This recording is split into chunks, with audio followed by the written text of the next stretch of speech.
What a day, what a day, what a day, what a mighty good day. What a day, what a day, what a day, what a mighty good day.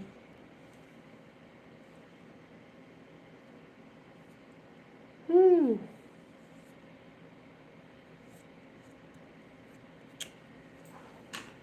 Yes, it is now.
Goodness, what a day, what a day, what a day, what a mighty good day.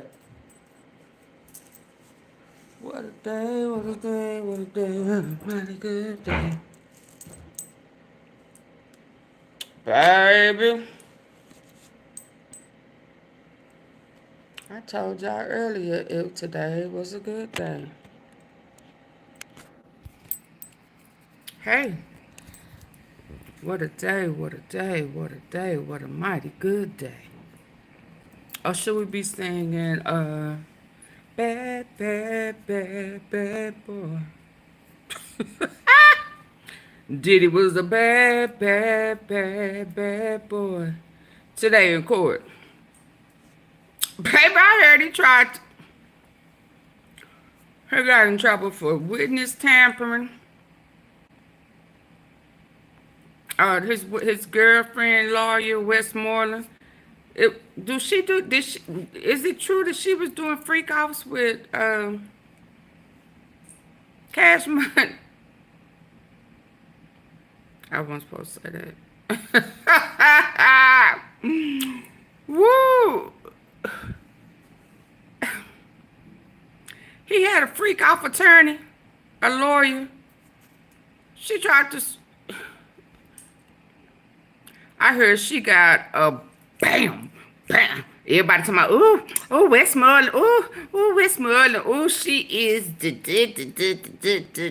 ooh, she is she direct, she this, she is that. Ooh, we love Westmoreland. I heard she got her face cracked, crunched.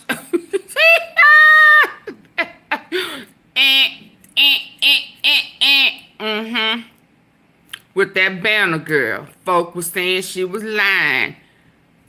Came to find out in some of them videos and text messages from Cassie, she wasn't lying. She had her day was off a day. She wasn't lying. All y'all owe her an apology. So that means he dangled her off. He dangled her off the 17th floor. Now what? All you Diddy dangling Diddy Tootsie Roll, Tootsie Pop lovers. Yeah, he dangled her. And Westmoreland got her face crunched. Shout out to Tisa for telling us earlier what was going to happen before it happened. And she said they knew. I don't know what they thought. Did they tell Diddy? I mean, did he know? Ooh, baby, and talk about Diddy. How about he tried to stare down the judge? He tried to intimidate the judge.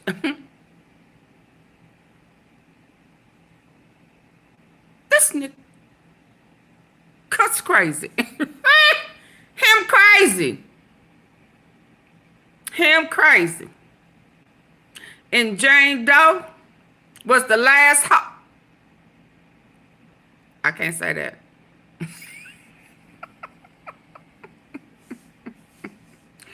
They said she was the last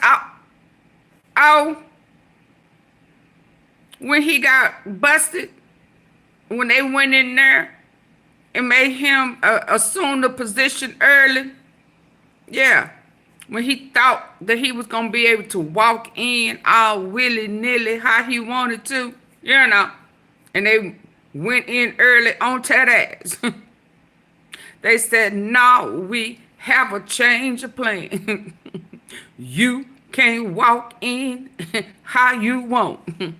We gonna let you know who in charge of this right here. So all that stuff that they found up in was for Jane Doe. She was the O. Not Young Miami. I thought that was her boyfriend. I just saw her one time saying that they was in love. They was on their way to being in love. She was his girl. What? She even said she liked those golden faucet things where they, you know, urinate all on you and in your mouth and shit, you know? But they say Jane Doe was, what hell is she, Jane Doe? Jane Doe told it. She was his girlfriend. She was his trick off up until the time he was arrested. So when he was about to have his last send-off for a while, yeah, he had that 9K with all that electro glide, that, you know, that stimulating, you know, for the strong hand. Mm-hmm. He was planning a freak out. Did Jane Doe tell it on him? It got good today, baby. We got good today. It was good this morning. It got better this evening. Y'all ready to go? Y'all ready to hear this? Oh, yes.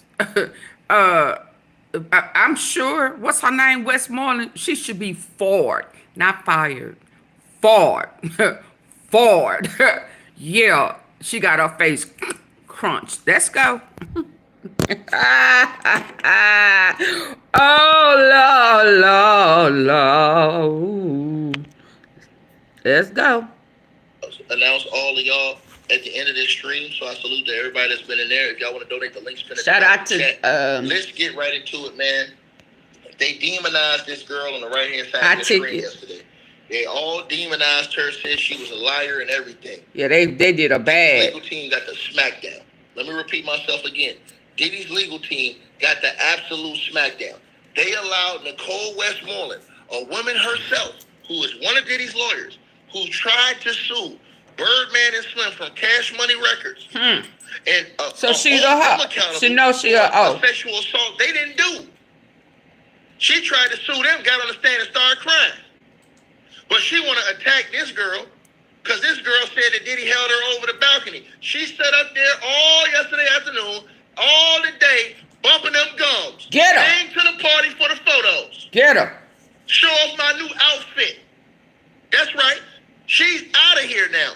Done. You ain't going to see her in no other big cases no more. She just got absolutely ethered. Soul burn slow. The government let her do all that yapping. Everybody was online. She destroyed the witness. She destroyed them. Game over. I sat up here and told y'all That witness was a very credible witness. Please come in hitting the like button. Fired the lawyer when he put a lie in her lawsuit, according to her. Oh, you know you ain't gonna forget being hung over that That fence. shows you right there she's a 1,000% credible witness. She did not volunteer to go in. She was up there. Guess what happened? The federal government, everybody was sitting back wondering, why ain't the feds doing no objections? Why aren't they objecting to this lady hounding this witness? She's destroying the witness. Even that Dole, dirty devil of a dog, Set that ass Sean Diddy Combs, was sitting over there looking at the jury, ice grilling and moving his head.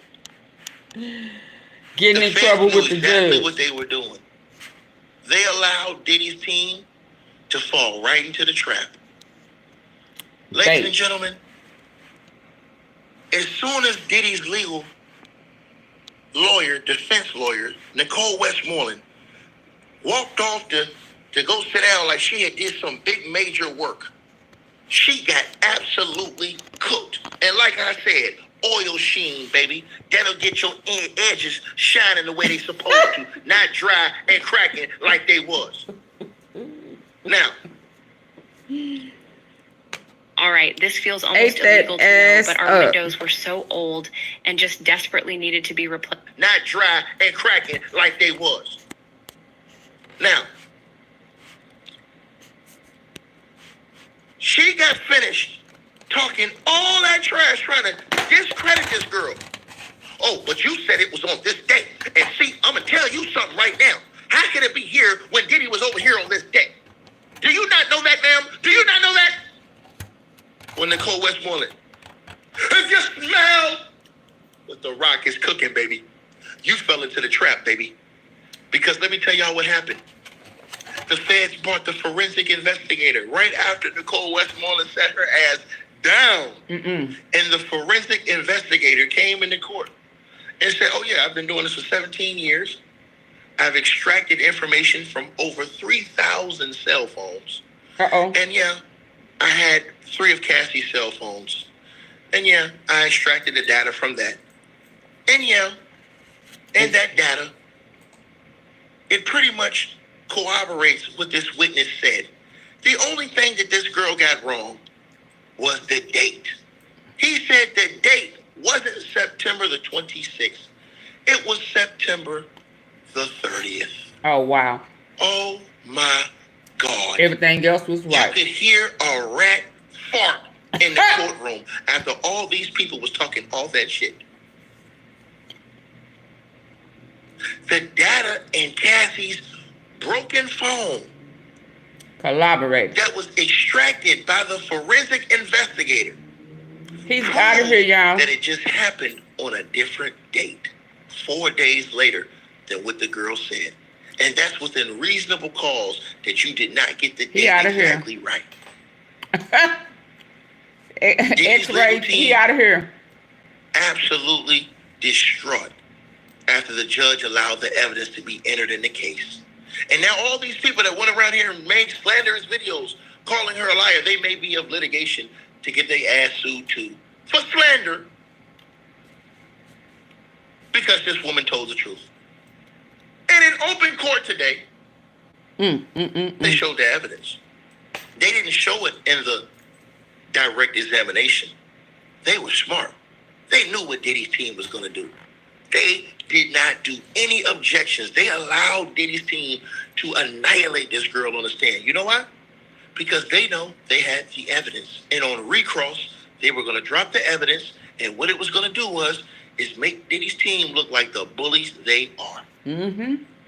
Game, set, match. Game over. And the evidence was dropped in the court today with the metadata that proved that this was on September the 30th, 2016, not September the 26th. So like the only thing that girl got wrong was the date. And Diddy's lawyers, they thought they had her dead to rights because he was out of town on that day. But he wasn't on the 30th. That girl didn't lie. She just got the date confused. You're done, son. There it is. Pack it up, baby. Diddy's a piece of walking, steaming monkey crap.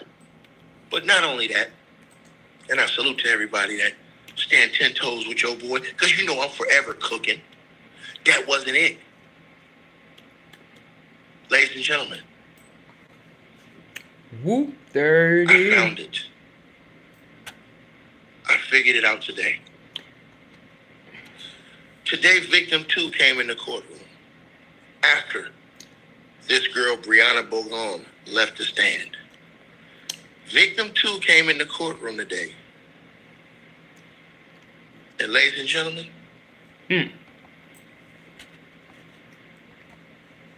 this is the reason why everybody flipped. The feds have 100% undisputable evidence that Diddy Combs sex trafficked victim number 2. Oh, wow. Victim number 2 has messages that she sent He Diddy made a lot of bad mistakes. that asked Diddy,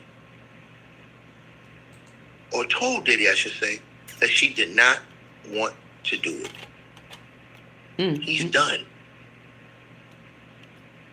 Let me repeat myself again. Victim number 2. Victim number 2. Has messages that will be displayed in court. Ooh. That proves she told Diddy It's over. she did not want to do the sex with the sex workers. He's done. And not only that. It's over. Not only that. But for shits and giggles. For shits and giggles. Just for shits and giggles. Let's go. That's not enough for you. They got something else. Today, ladies and gentlemen, he tried to punk the figured it judge. out. See, you have to listen to all the details. I think, And hold you know on. good old ticket. I don't miss a thing. I think, before he say this, because I don't know everything what he's going to say, I think him trying to punk the judge on the cool is to try to come across like he being mistreated, so Trump can pardon him. I think that's what his stunt is now, because he knows it's over. Because on the best there is, best there ever was, and the best there ever will be doing this thing. I don't know about all that now, but okay, let's go. Victim number 2 testified in open court. And she said something in her testimony that will never leave my thought process. And I didn't miss it when she said it. I caught it when she said it. And I instantly knew, ladies and gentlemen, that when she said it, Sean Diddy Combs was done. Oh, he been done, as far as I'm concerned. Listen to the whole world and what I'm about to show y'all. He is done. Diddy is not only an idiot, he is a big. He tried to intimidate the judge. And you can ask me why. And I'm going to tell you why. I'm going to show you why. Ladies and gentlemen, I'm going to put a shout out to Inner City for doing a great job of dropping this info. Inner City Press has been doing such a great job, man. They haven't been able to get everything out because you can't get all of the whole transcript. It's probably tripled in what they're putting out, but they're putting out as much as they can in the transcripts. Oh, now he don't need to go to Texas. This brilliant device keeps your home cool in summer, even during heat waves and power outages. I thought, it's smaller than a lunchbox, cools in. But I want to show everybody something. I want to show everybody. I thought Colorado had a tough one. He needs to be in a tough one. And I'm going to tell you why he's out of here. Oh, he out of here. She said something today in court. And I didn't miss it. I don't miss it. She said in court today when they asked her, how long did she continue dating Diddy? Now, everybody after me, I thought Young Miami was who he was is going to dating. say this. Everybody's going to say this after me. Because it might have been a minute detail It's witness number 2, that Gina. went past everybody. That everybody may have missed. But the great one, the final boss, the legend, the man, the icon, I don't miss. I want to direct everybody's attention to what I'm going to put on the screen right now. This is one of the updates that I'm going to put on the screen from Inner City. Shout out to Inner City for doing such an excellent job in doing all that they can do. Now, everybody can read along with me and what she said in court. The government asked her, until when did you continue dating Sean? She said, until his arrest. Stop right there. Game over. Ladies and gentlemen, the feds have already displayed when they arrested Sean Diddy Combs. And remember, she was living in California. They established she moved from Miami. She was living in California. And Diddy was in New York. Ladies and gentlemen, Sean Diddy Combs is the dumbest criminal in the history of America. He is a big damn fool. When the feds went and arrested Diddy, everybody was wondering, why did the feds arrest Diddy? Why? Why did they arrest Diddy?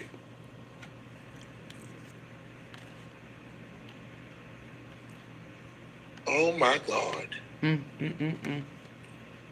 I believe the feds had Diddy caught up.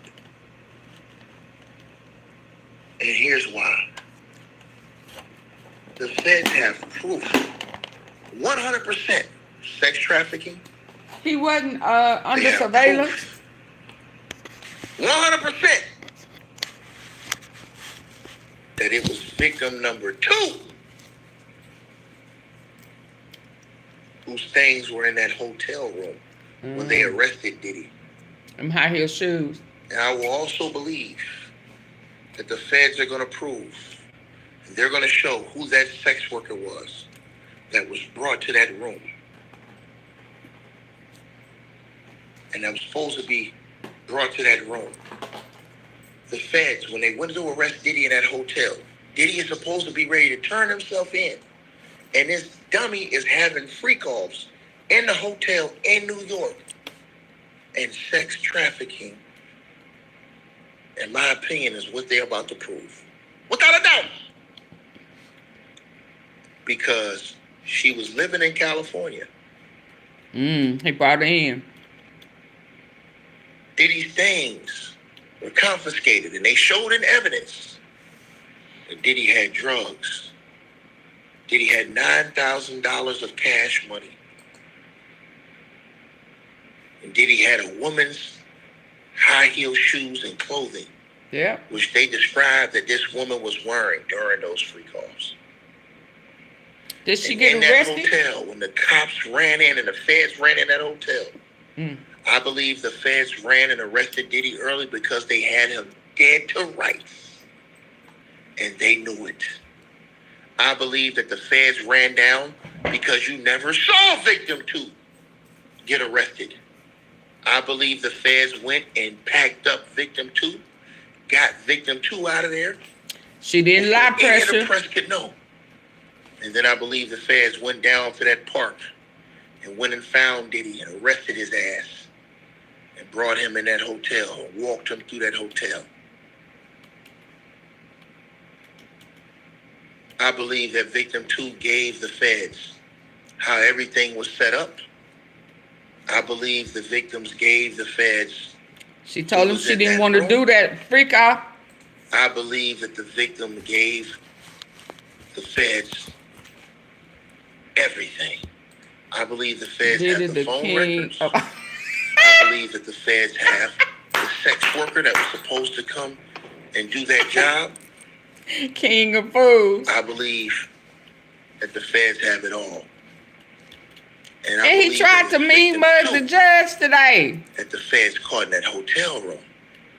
Because the feds said, today in court, the government said, until when did you stop or continue dating Diddy?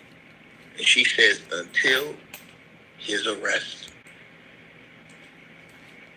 Game, set, match.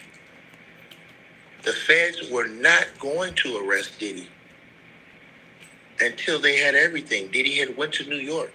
He didn't think he was going to be arrested. His lawyers were supposed to set it up so he turned himself in. But everybody was wondering, why did the feds run in that room crazy like that? Why would they do that if he already was coming to New York to turn himself in? That's because Diddy's the biggest dummy known to mankind. That fool didn't think that the feds was going to run in there on him. He thought he was going to be able to turn himself in.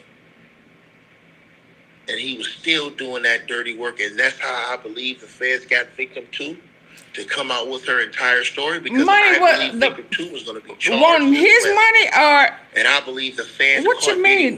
Money was the motive. After he got raped. You said, oh, girl was lying yesterday. And evidence proved today she was telling the truth. Easy. He dangled her over the 17th floor balcony. And that's how I believe the feds got victim. Only thing she got wrong, it wasn't the 27th, it was the 30th. He dangled her over the balcony. You owe her an apology. In this trial, you're going to hear victim 2 talk about that incident. I don't think it was about money. I think he's addicted to drugs and sex. All these women's clothing in Diddy's hotel. And he had money and he didn't care about paying them off. Heels that this woman wore. Same type of outfits that she described that they wearing. He needed one last porn. I believe the feds went and got that woman. And I believe that woman gave it all right then. I believe the feds have phone records. I believe the feds have this set up. And how do I know this? Ticket, how do you know, Ticket? How can you know, Ticket? How can you be so great to know this, Ticket? Ladies and gentlemen, it doesn't take an outrageous level of greatness. You can all get mad at me as much as you want. You shouldn't get mad at me. I promise everybody that's listening to this video, you should be upset at the paper. The motive was he's addicted. He is addicted to what he don't have. And you look through Diddy's indictment. He wanted porn. And you look at the different control. It wasn't about money. That he has. It was about control. In his indictment, ladies and gentlemen. And you should see. Let's talk about SCX, baby. It was by SCX. That's my opinion. Can strike at any time. He addicted to drugs. That's why it's crucial to be prepared. Sex. Create a support system of people who and can big pallywhackers, because he didn't have one. I wasn't supposed to say that. Under this federal indictment, if you go, Lord, what's wrong with me? Hey, where it says Willie, solicitation, prostitution. Yeah. Count 3 against Sean Diddy Combs. Now he gonna come out and start saying that he was abused and traumatized. And in count 3 against Sean Diddy Combs, in which he was They all charged. addicted to the same. For Now transportation, they were nope. They nope. They was addicted to him.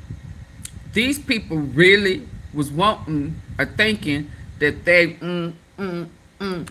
was good and that he loved, and they was making him fall in love. They was hoping for a love connection. They didn't realize that he don't like women like that. He's not attracted to women like that.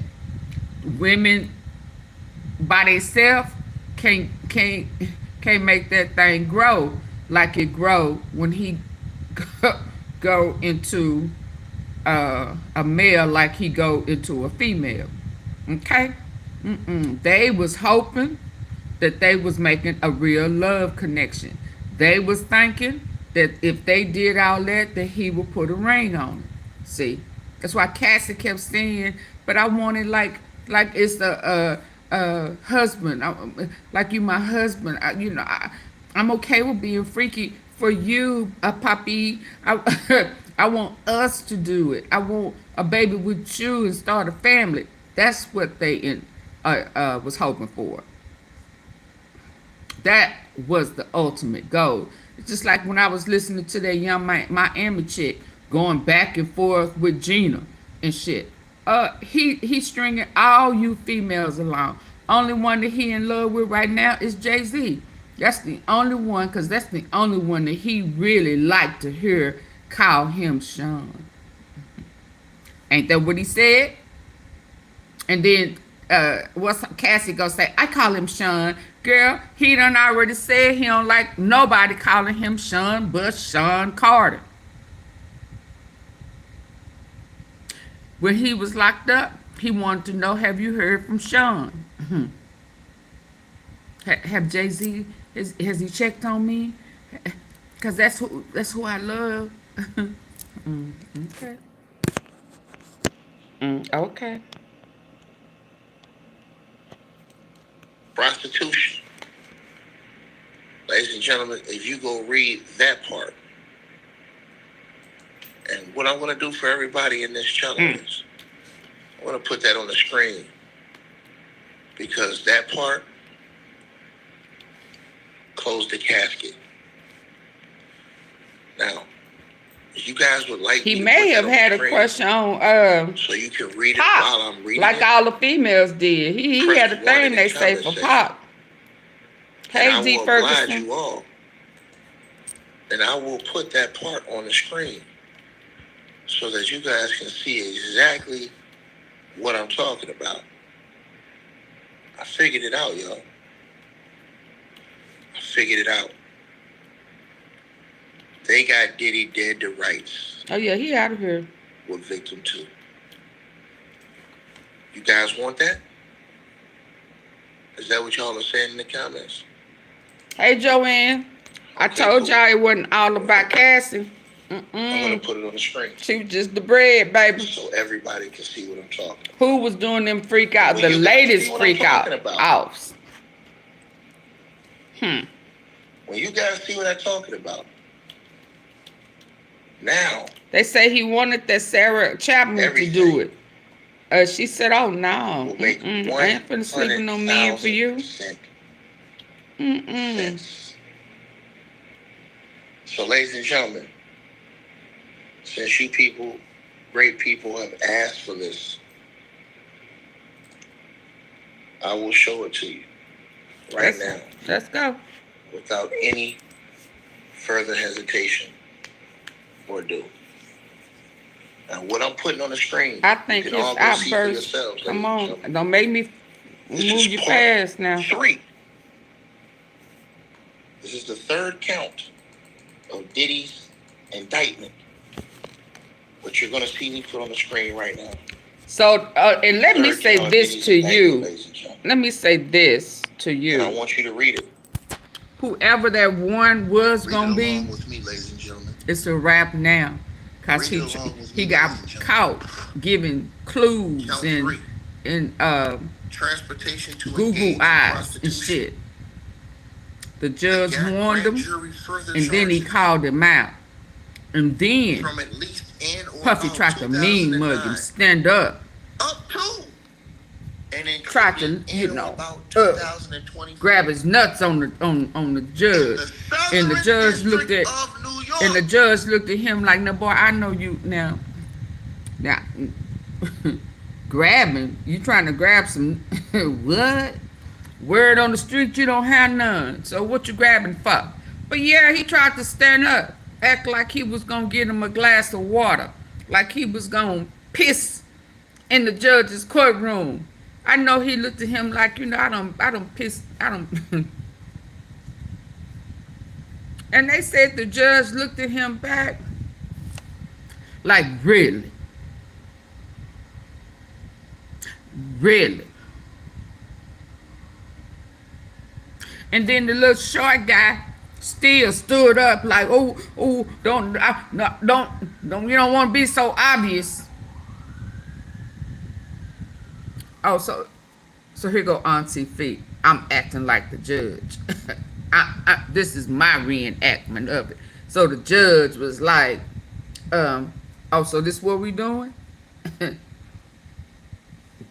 Oh, for real? This what we doing? Then he said, court adjourned. Now, if we don't see Puffy ass walk his gray head ass in there tomorrow, we gonna know that the judge grabbed his own no, piss in his own courtroom and said, "Nigga, you don't run shit up in here. You gonna make me put you out up in here, up in here." Woo, there it is. You ain't running shit up in here. I said, didn't. Oh, so you in your feelings. I thought pressure, so it's the Tootsie Roll.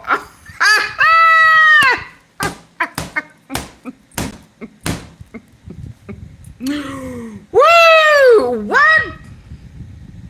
He stood up like, you don't know who I am? You sure this what you want to do? Because we can clear this table. We can put, because I sent your ass back in that cell. Yeah, and let you play with your little old tissue bro. Is this what we doing? Lil Diddy? Lil Diddy. Lil Diddy. Dang-a-lang. Lil dang-a-lang Diddy. Yeah, I think he trying to stir up that type of stuff so that Trump can say he being mistreated. That's what I think, baby, because whatever he was trying to do with the juror, they done already busted him on that. Somebody told it. Somebody told it. That's out of here. And that's why I'm saying, if they find somebody who absolutely insists on acting like they don't see the facts, the replacement. I heard today they have like what, 6 replacements. Get that ass up out of here. Let's go. And Woo! elsewhere. All these women be food for Tisra. Oh shit, no. Daddy, it better be bankroll. P. Diddy, Oh, AKA Diddy, AKA PD, AKA Love, the defendant, knowingly Foreign commerce. transported an individual in interstate and foreign commerce with the intent that the individual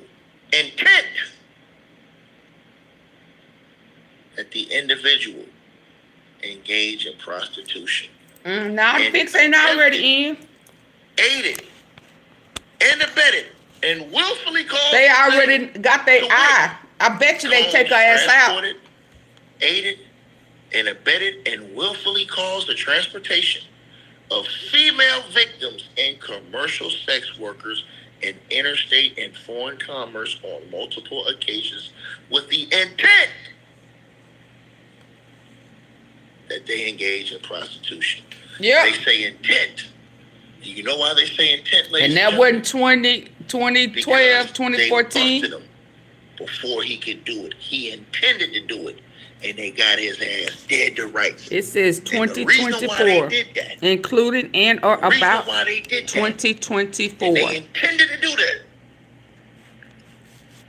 They got him. Mm-hmm. Victim 2. He was still doing it. Today. He was still freaking out. She was dating Diddy until his arrest in 2024. Diddy was in New York because Diddy, after Any breaks too, had moved to New York to be closer in case the feds wanted to turn himself in. And his lawyers had spoken with the feds and told the feds, we're right here in New York. And whenever y'all want us to turn ourselves in, we'll walk down there and turn ourselves in. He thought he was going to get bail. They never thought that the feds was going to arrest him. Yeah, because he had a plug that they had to move so that whoever his contact was, federal contact. The reason why. And count 3 is didn't know. Including to about 2024. The Southern District of New York. That's in New York. In the Southern District of New York. This is the reason why. Yeah, it says because even after he had been raided, Diddy had continued this activity, and the feds were tracking Diddy the entire time. And I believe you're going to find out in this case that the feds tracked. I believe you're going to find out that the feds, they tracked down victim number 2. The feds ran in on victim number 2 when Diddy was outside of the hotel walking in that park. I believe the feds snatched victim 2 and scurried out of that back door somewhere with victim number 2. So they saying nobody would see them coming out the front. And then I believe that the feds then went and got Diddy out that park. They had somebody watching Diddy in that park. And I believe they had Diddy's phone tapped. And I believe they had Diddy's phone traced. So it's in the 17. And I also believe that the Jane Doe, the 17 worst prisons, because the Jane Doe had been caught red-handed with Sean Diddy Combs in that hotel room. And that is the reason why the feds ran down on Diddy early, because they had him dead to rights, about to have another freak off. He is done. And I believe they're going to show in court. I believe they're going to have that sex worker that agreed to come to that room, in which Sean Combs had $9,000 in that case. And I believe they're going to have that sex worker be able to link in Diddy's inner circle and people who helped set that up. Because they always tried to blame it on Cassie and said Cassie was doing all of this. But when Cassie was gone, the bullshit continued with Diddy, which proves that it's Diddy that was directing this. I believe the feds told victim number 2, you are just as liable as Diddy, because you are participating in these acts. So you are not only a victim, but you are a witness. You are a co-defendant. And if you do not testify, we will charge you with Diddy, and you will face federal time. And I believe she gave up her phone, and I believe you're going to see in her phone everything. I believe they're going to link everything. What is ADX Florence? Victim number 2. And then everything Cassie said before. And all these other people that came in and was demeaned and called liars will be absolutely solidified as truth tellers. People. It's a super max prison. Kept it real in the courts. For the most dangerous and violent inmates in the federal system. And his biggest mistake is that he thought he was too big for the program.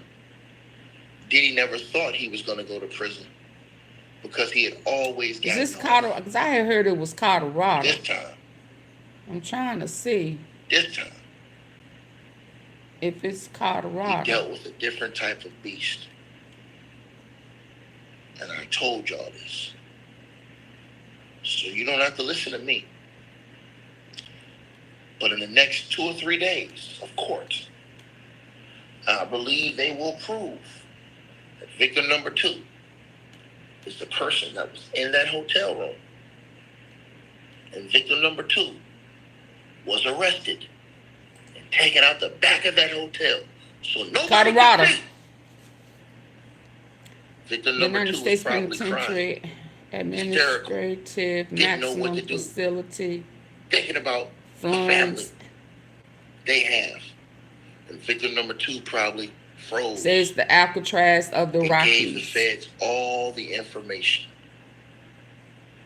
that they needed. And this is all Fremont Diddy's County, fault. Colorado. Because Diddy, instead of laying low after the first raid,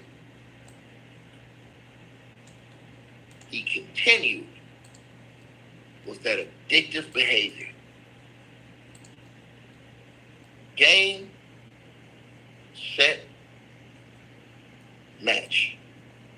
The feds will have phone records. The feds will have testimony records. And everything else that's come before this That's coming, y'all. has just given you enough stories so that you can see as many people that are saying these same things. Many people that are showing y'all. People did not like how the feds unraveled this and unwrapped this gift, but they did it perfectly. Okay, what have I missed while I'm They looking at the connected the prisons? puzzles. The feds got to come harder than... No, baby, Joanne, they done already proved it. They don't have to come no harder. Damn well, They don't have to come no harder. I don't know what people... Let me... He moving too slow. Let's see. They don't have to come no harder. I disagree totally. They have already proved it. Now they got somebody recent. Let's see what Tisa's saying. Nope. Hey guys, what's going on? Okay, I am back. What's going on? Listen. Yeah, I think somebody put the name of the Jane Doe, and the judge done gave strict orders about not doing no doxing. But I disagree. I think that they have proved it. I think with the expert witness today confirming that Banner did not lie. She was hung over the balcony on the 17th floor. All she missed was the dates. She said the 27th. It was indeed actually the 30th. They done pulled freak-off videos from all the broken phones and stuff from Cassie. They have 13 to 14 videos pulled. And they have a recent. So that's just move Cassie. That's what I'm trying to tell y'all. Cassie was just the bread. So he not only started with Cassie that we know of, but after Cassie, he found a replacement. So these freak-offs, these trafficking, XXX trafficking has continued since Cassie. It didn't stop. The force and earlier today it was she was officially KK was officially named his co-conspirator. No, they have all the evidence. Now how they chose to roll it out is how they chose to roll it out. So after Banner Then they have his most recent FREAK0FF. And that was witness number 2. And they have evidence by way of emails that was pulled where she has said, I don't want to do the freak-offs, and she was forced. They have proved it. Now, it's just a matter that y'all people don't want to acknowledge it because, you know, y'all just have it in your mind, in your head, what trafficking and racketeering is. And I'm sorry to be the bearer of bad news. I hope y'all are not in that field because y'all gonna get busted because y'all don't know. It has been new and improved since 1974. And what it was, it has been stacked higher. And it don't have to look like the mob no more. Hell, the cars back then ain't like they used to be. The guns that they used to use ain't what they used to be. Everything has changed. And the guidelines have too. Now, if people want to stay stuck on stupid and be looking forward to look a certain way, I'm sorry. I don't know why. They have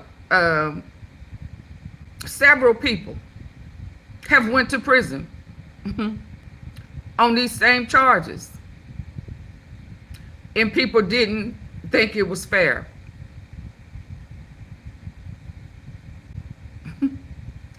But trust me, they have proved it. Now, you may think that they silly or they foolish. They proved everything. They don't prove way more than just 1 or 2. So this is why people need to change their life around. And that crime, they need to let that go. Because what you think ain't it, it's it. And every attorney who was saying, well, I think, oh, I don't know. They've been knowing. They just wanted to see more. Yeah. And on top of that, y'all, I think people just wanted to see the witnesses come a certain way. I think that what they intent was for that witness to represent in the list of indictments. We the people was wanting that person to show this way, that way. And no, because it's just like, oh girl, which one was she? Mia. I mean, she was telling her story, yeah, but they needed for her purpose was to represent the forced labor. Now we got all that other stuff with it, but her purpose, witness as a witness, was really forced labor. So we start saying, oh no, that ain't sex trafficking. That one person may not have been for sex trafficking. That person was for forced labor. Stop, pressure. And see that, and there lied the problem. We wanted it to look a certain way within our eyes. That's why a lot of people are locked up, because they wanted it to be a certain way, and that's just not how it goes. So that's why they say ignorance to the law is no excuse. Whether you think it is what it is or not, it is what it is. And that's why I tried to show y'all yesterday this at the end of the day. On that day when they rest, they're gonna have it laid out. Bribery, bam. The worker at the hotel, the $10,000, $100,000. Yeah, Eddie Garcia. Trafficking, human trafficking, coercion. They're gonna have it. What did they do to the girl mama with the 20,000? They're gonna have Regina Ventura. Bam. They're gonna show you on paper at the very end Which person represent forced labor? Oh, girl worked 5 days straight. Capricorn. They said she said that at the best she got 4 hours of sleep. She worked 20 hours. On a bad day with Diddy, she got 2 hours of sleep. 22. Forced labor. Coercion. If you don't do this, I'm gonna put your video out. That's how that's gonna be. You know, now whether we like it or not, that is what it is. Let's see what Tisa's saying. I hate they made her. We are going to do a thing where just for this stream, yeah, they showed the Jane Doe name just and the judge for this stream. It's just for this stream, guys. Yeah, they tried to put it in the super chat. Yeah, it's just for this stream. After that, we they can have chat. strict Let me get orders. to the end of the story, and then we are going to chat. I hate that they made her mess up her video. We'll do the. Now, Listen, what you say? It's just for the stream. Let me get to the story, and then Hi, we'll Victoria. turn the chats back on. All right. I will turn the things off. Okay. Yeah, they done improved it. Let's get into Jane Doe's testimony. I turned the live chat off because we cannot. Oh, Jane Doe gonna be on here for a few days. And just for this stream, why we're talking about who yeah, Jane Doe. it is, we're just going to have to turn it off. All right. Deal. Okay. Deal. All right. Can y'all see me? Okay. I see why they want to stay on Jane Doe. Where are her we baby at? dad. What her baby daddy? Anyway, Who? how Oh. did she meet Diddy? Oh, stop. Don't do that. Because they don't want, Okay? Don't be getting me in trouble. She said that they were in the theater. That's why he going to the send the I take you out during the movie. But I thought she had broke up with him. But what's his name? 50 Cent said, oh, now he ain't gonna pardon him. I'm gonna go talk to old Trump the dump. He finna put salt out in that. he finna have that. It's so salty, baby. With Trump. And y'all do know he leaked that old tape where Diddy was talking about Trump. You remember he said this? Yeah, no. Don't help him. Yeah. But don't say her name over here, Pressure. You almost got. Yeah. But I thought they had already broke up, though. But she may have still been working, huh? We have enough, right? Some of these things, okay, who knows what the Fed took from the house? He was dumb enough to keep it. Why would you, if you knew that that tape was that important to you until you gave extra, you started calling people angels, and you brought the Lord in your demonic stuff. Why would you not burn that tape? But narcissists like trophies. Sociopaths like trophies. That's a part of his addiction. He liked to have trophies. But I'm telling you, Cassie, I would have threatened him that I was going to release that tape. That's what I would have done. Oh, now back up.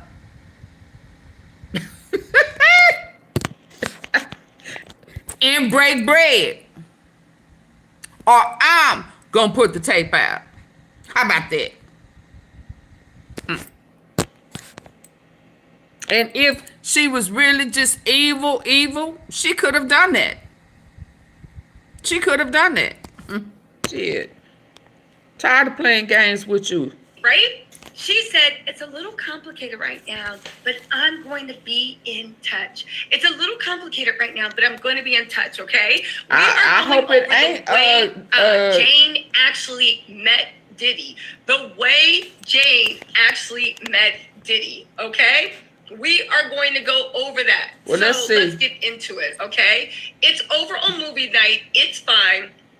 But listen, we cannot talk about who it actually is. Hold on, y'all. Hold on. Feds. Hello? I thought old girl was supposed to be number 3. Yeah. Judge Warren Diddy. All right, so let's start over from the beginning, okay? Yeah. The chat is temporarily off. I will turn it on after we get that past this part. But I need the chat off because we don't need anybody doxing Jane, okay? She said that she was a junior in college. She met him while she was modeling. She worked in restaurants. She was in a relationship with Diddy. Their code names to each other were Bert and Ernie, right? She met on a girls' trip in Miami. Diddy paid for everything, right? Diddy was dating her girlfriend, invited them over for a group dinner. Then from the group dinner, Is it Young Miami? Oh, okay, we can't do that. She said that when they went over on the yacht that night, they said he was very charming and nice. She was drawn to him. He was sweet and funny. They went to the yacht from Star Island and they were flirting on the yacht. She said she bumped into him in the restaurant. They exchanged in the restroom. They exchanged number, in the restroom. Okay? She said that she actually did see Diddy give Tucci at the party. She said, my girlfriend requested it, okay? Diddy said, okay. He delivered it. They said the man in the studio pulled out a pink powder and said, is this safe? They said it's the best. And then took it back to the pool, right? Now, her girlfriend saw they were flirting and got really, really upset. The most prettiest man. More importantly, right? Diddy persuaded her. Now, she said she waited a while, and she said her girlfriend actually got married to somebody over in Europe. So she was fiancé now, and she said, okay, well, it's cool for me to date this guy, right? She texted him Bert, he texted back Ernie, right? Now, let's call her Justine. Diddy persuaded Justine or Jane Doe. He pursued her. He was begging her, yo, can you come to Miami? Come to Miami. She said that she hesitated. But when she got engaged overseas, she said, okay, right? She said that they both be seeing each other at the same time. She said, listen, I'm already going to be in Miami in January of 2021 for an event. Diddy asked her, like, yo, can you hang out, right? Then she says that she walked into a hotel room. That was supposed to be the hangout. Their first date was in a hotel room, but I guess that's what you got to do to bag a billionaire. She walked into the hotel room. She said that Diddy seemed like he was larger than life. He was holding court. He was doing all this stuff. She said he was so charming. They had their first date in a hotel room. That is not a date. That is a hookup. Now, I know what you're saying. Was there a freak-off? No, there was not a freak-off, but they said they had a first date that lasted 5 days. Get this. She told Diddy, she said, I was very open that I dated somebody that at one time was his friend. She said she actually has a child with somebody that Diddy doesn't like. But she said, Diddy said, I don't care. Diddy actually like dating women that got kids with other people. I think it's a way he exerts his dominance. You know what I'm saying? Right? I think it's a way. We're going to turn the chat back on in a second. So it's oh girl. We're going to have to do this without the chat. It's oh girl. Just for a little bit, right? So she said that Diddy was so charming. He didn't care that she had a kid with someone he didn't like. Now, the funny thing is, Diddy loves getting women that have children. I think it's on 2 parts. I think he does that because he loves being like, yeah, I'm the baby's daddy now. But I think he also likes as a way that he feels like single moms don't have as many options, and they need. So you want to bet pressure? So they're going to depend and cling on him, right? She said that you want to bet. She said that she didn't care. He didn't care. Sunrise. Oh, she said that they literally made love for 5 days, and they said they watched the sunrise on the balcony. She said they walked on the beach. She said it was a proper date. They even had date night where she dressed up really sexy. Diddy liked her hair super straight, and when they were getting it on, she liked her hair back in a ponytail. She said they were getting to know each other, and she was head over heels in love. Oh, they definitely have proved everything, Victoria. She was head over heels in love with him. Okay. Now she said the trips, the second time they saw each other, he invited her on a trip to Turks, right? And the Bahamas. She said it was an island getaway. Hey, Kane Life. Now she flew down to Miami, and then in Miami they took his private jet. There was KK, there was his chef, there was a butler, there was even a private photographer. Okay. Now, she said that from Turks, they were in Turks for about 9 days, and then they flew to Bahamas for 6 more days, right? Now, when I put that, I put, where was the kid at? Well, you was out gallivanting, but maybe she was like, Mama is about to lock this down. I'll see you later. I was like, is this some Dre and Michelle stuff? So here's this, right? I thought she was going to say Jerry Maguire. We didn't get to see it, but we heard it. They were off in like some island, and she said he rented out a whole villa. She said that, you know, I'm just a single mom. I'm a content creator. I'm an influencer. I make my money from advertising brands. And she actually said, and this is the one thing I do want to say, Diddy always separates the woman he's with from making the money. They said that she was making a lot of money before that, right? But she said that it was a single mom, influence, advertiser brands. Oh, she said that Diddy gave her a love bracelet. And get this, at the end of the trip, because she is a single mom and she makes her money that way, she said that Diddy was like, yeah, so that means pressure, yeah, because, but right? I thought that she had stopped fooling with him. She sent her $10K at the end of the trip because he took her away from her son and from her money for so many days, and she had to pay for babysitting and all this other stuff, right? So she said, I wonder, was he shocked? She was just like over the moon about it, and she said, I wonder, was Diddy shocked? Listen to the way that maybe that's why he stood up, right? She said that while she was in Turks or whatever, Bahamas, she used ecstasy, right? And they said, did you ever use it before him? And she was like, actually, I've only used it twice in my whole life. Oh, Lord. And both times it was on like New Year's Eve. And she said that it was a single mom, influence, advertiser brands. Oh, she said that Diddy gave her a love bracelet. And get this, at the end of the trip, because she is a single mom and she makes her money that way, she said that Diddy was like, yo, I'm gonna send you 10K just because, right?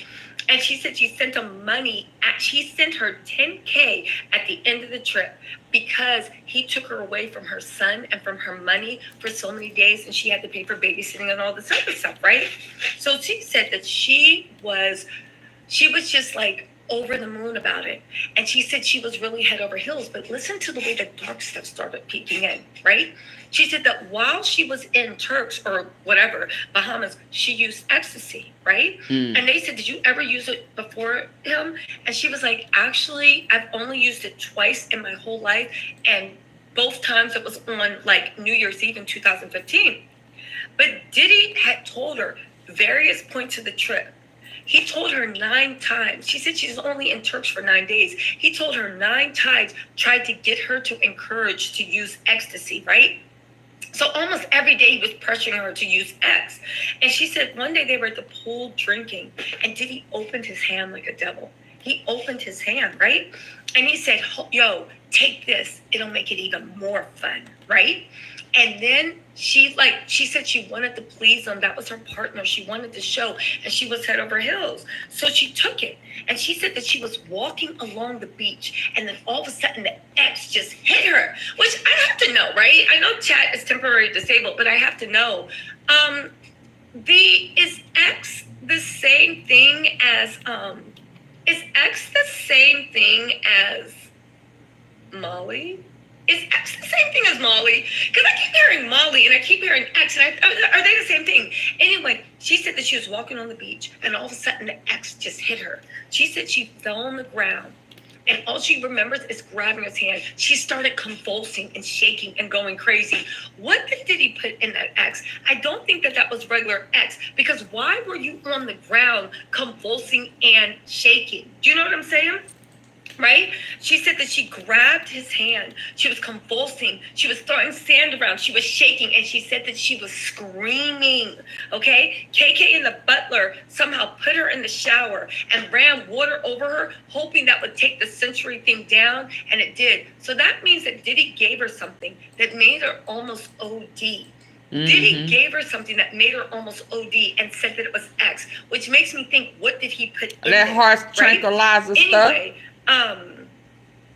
She said that next time he was like, yo, just take half of the pill, right? And she said her mind readjusted. She said while she was on the pill, she felt free. She felt... You know, he making me think that he a sorry screw. I mean, I don't know nothing about no ex. I don't know, but why do everybody gotta have ex with you? I mean, can you not hold your own? Why I gotta get high to screw you? I mean, what is that about? Can somebody help me understand? You know, I mean, I ain't trying to toot no horns, but I just don't think I would be into no man who can only, you know, put it down. And did he take it, or does the female have to take it? I mean, I don't get that. Is he a sorry screw? AunTeaFee didn't ask that. That was a Laquita question. This and that, and then her mind readjusted, and she felt super, super low, right? And she said, honestly, Laquita asked that. He gave her 10K, and she was like, yo, I thought 10K at that time was a lot of money. Oh, wow. Somehow put her in the shower and ran water over her, hoping that would take the sensory thing down, and it did. So that means that Diddy gave her something that made her almost So Molly is X. Okay. Diddy gave her something that made her almost OD and said that it was X, which makes me think, what did he put in there, right? Anyway, she said that next time he was like, okay, well, hell, it sounds like he need the X. She said her mind if this is all you said, got, then you need. She felt free. She felt this and that, and then her mind readjusted, and she felt super, super low, right? And she said, honestly, again, when Diddy left, he gave her 10K, and she was like, yo, I thought 10K at that time was a lot of money, right? Now, Diddy did tell her, like, yo, I really like you, but I'm seeing multiple women. And she said, okay. And they said, why did you say okay? And she said, because I really, really liked it, and I was fine. I really liked him, and I was fine in a one-way open relationship. So Diddy could see everybody that he wanted, but they can't. Oh, it wasn't like that on the other way around, right? Now, she said that she kept the relationship going until the day of his arrest, okay? I'm sorry. They were on a break from November 2023 to February 2024. They were on some type of break, right? She said in June of 2021, Diddy moved her to LA, right? And here's the thing that makes me think that's so weird. Do you know that Diddy actually moved her to LA? And he said that he gave her all this money for the moving and all this money for stuff. But then when it came out there, he only gave her $6K for a moving truck. And she said she saw him in person every other week. And there was a lot of texting over the phone, but she only saw him about every other week. She said that every single time she was with Diddy, they had to use drugs. Molly, Kane, Colombian cancer, just X. Diddy demanded that she use, right? Every single time. He also said that he preferred her in like cheap lingerie and stripper shoes, right? She said that every single time they had to use baby oil, and they were like, how much baby oil did you use? And she was like, we would use 24 bottles, 24 bottles of baby oil, y'all. She said, but she didn't care because she loved making love with her partner. He was super passionate, and it wasn't passionate of her. And she was just in it. And I was like, girl, let's just let X sit and shut up. Girl, right? No, he is not. She started crying out the blue. No. And they said, did he ever talk to you about fantasy? She said, until it was always them until things changed, right? And she said in May 2021, she started crying. She said that they had this fantasy combo. Isn't the same thing Cassie said he did to her? And she said that she was really, it was like this big high that she was on. And all of a sudden he said, yo, he fantasized about seeing other men, you know, blake her. And she said it happened while they were watching corn. And he said, yo, I got a question. And like he was watching the corn, he was like, yo, he do lost you his like game. what you see? Do you like that? Do you want that? Do you need that? 24 she said, bottles of pretend that's baby. me standing in the corner watching, right? And she said at this point, she had I been mean, awake where does for he almost put 24 it? hours I off mean- the X, the Molly. Okay, y'all. Okay, help me. I mean, and listen, for real, this is Laquita asking, because AunTeaFee would never. So where all could you put 24 bottles of baby oil? I mean, your feet? Yeah, I mean, so do you just grab the bottle and just let it rain down on you? 24? I mean, do he get one and just squeeze it in the Rudy, in the Tootie? Do he got a squirt bottle? Do he spray what? I mean, 20. Okay, are these little baby bottles? Are these the 24 ounces? What do you? Well, that ain't no nympho. You warm it. I mean, you know, Teddy Pendergrass turned us on to so rub me down with some hot on, baby. Yeah, you know, Teddy. And I'll do, yeah, but 24 bottles, where you putting it? Where you putting it? 24. So you have a bottle, 24 ounce bottle for 24 bottles for, so you got 24 ounces per hour. And where you gonna put it? So the whole mattress, the whole everything is dripping in oil. Used oil. Shitty oil.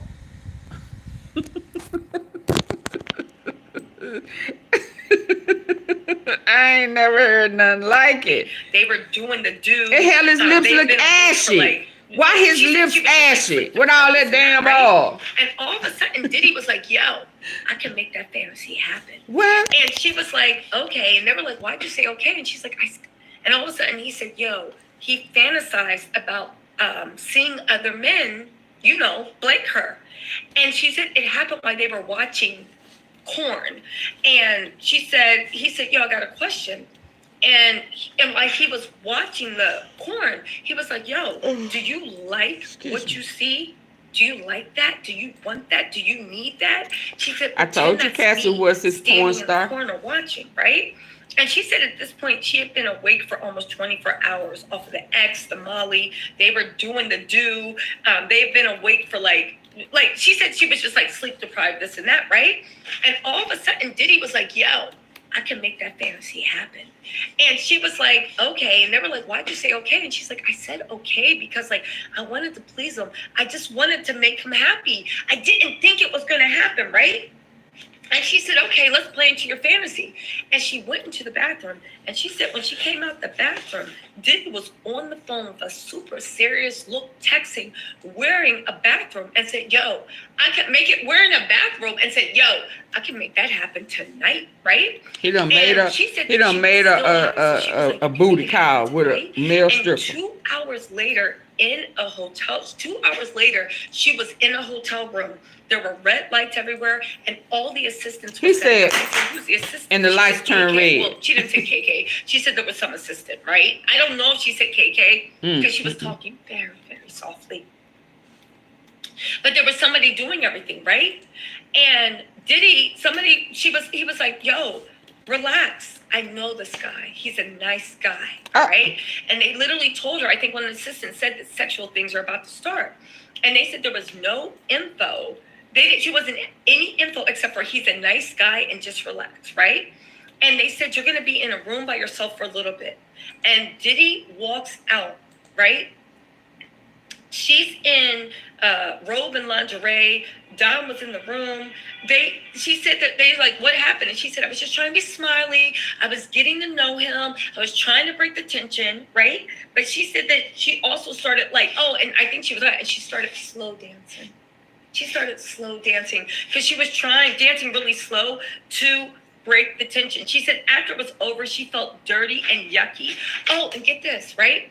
Not before it was over. She said she felt dirty and yucky. She said she asked Diddy, okay, well, where is the whatever, right? And she said she was super, super nervous. And he was basically like, yo, you don't need that. Like, they're clean. Like, it's like whatever. So also it gets into the condom about the way he preferred. Now, here's where things change. She says that she always regrets that because she feels like it opened a Pandora's box to their relationship that she couldn't shut. She said in 2021 she was agreeable to the freak off, but he wanted freak offs. They called them hotel times. He wanted hotel time all the time, and she did it because she wanted to make him happy. She loved him. She wanted everything, right? However, she said that she told him after that it became too much. And she told him verbally and in text messages that she did not want to do hotel nights or freak offs, right? She said, I told him many times, sometimes verbally, but most of it in writing, mostly in writing. And she said he ignored it every single time, right? When he did it, she'd be like, yo, we don't have to. All right, let's move on. You're crazy. We don't have to do it. All right, it's cool. And he would do that. But then he would always end up. Whenever he saw her sexually, it was always at a freak off. So whenever she tried to talk about it when she was sober, he'd be like, whatever. And then, she would be high rolling or whatever, and he would get to it, right? Now get this.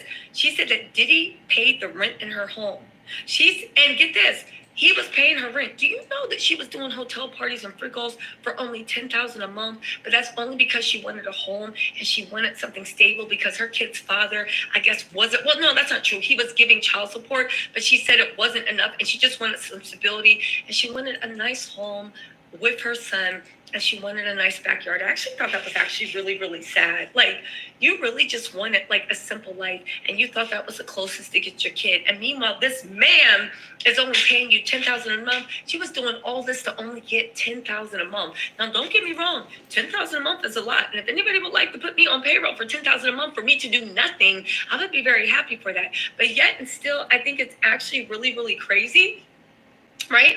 Yet and still, I think it's actually really. But didn't her baby daddy have money? That, she is even doing this. That she's even doing this for $10,000 when like this guy is like a billionaire. You know what I'm saying? Anyway, they said that she ain't getting no raise, she didn't get no increase ever. And she was like, listen, I love you, I'm gonna be with you, I just don't want to do the free calls. And he would be like, listen, if you want to break up, that's fine. I'm not paying a woman's rent. I'm not seeing, right? So basically let her know that if you're not doing free calls, we're not together. Take away your house. I'm gonna take away everything you love, and I'm not going to pay your rent. So not doing the freak offs means, were we over? Next. I thought we were making a connection. I thought you really. That means we over. So all of this is to allow me to see another dude bang your ass like I can't. Because all I got is this. And I can't, because if you ain't high on Molly, you going to say, I can't feel it.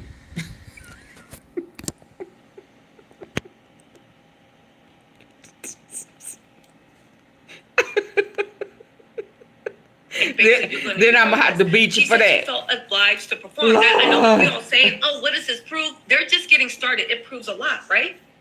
So then she said he was paying the rent. They felt obligated, right? This is when there was a sidebar, and this is where Diddy stood up and did that dominance display in front of the judge, even reaching over during the sidebar. And Judge Aaron was just sitting there. For now, when he does a sidebar, he used to be in the corner looking at the jurors. Now he just be standing like this, just looking straight at Diddy, right? anyway, What part that is diabolical? May 2021 to October 2023. He said it. Oh, okay. She So said you she want to spent break 30% up. of You her don't want to time freak alone. out. That means you ready to She break said, up. and get this, they're like, how can it be 30% time? She said every single time they had SMEX, it always had to be a freak off. And she'd say she didn't want to. And when he did, he would threaten to pull away funding for her apartment. But more importantly, and this is what you got to remember, right? They said after that 30% came, because they were alone. So after the escort left, they would get their alone time. And that's when they were like coming down. So they like really, really loved that, right?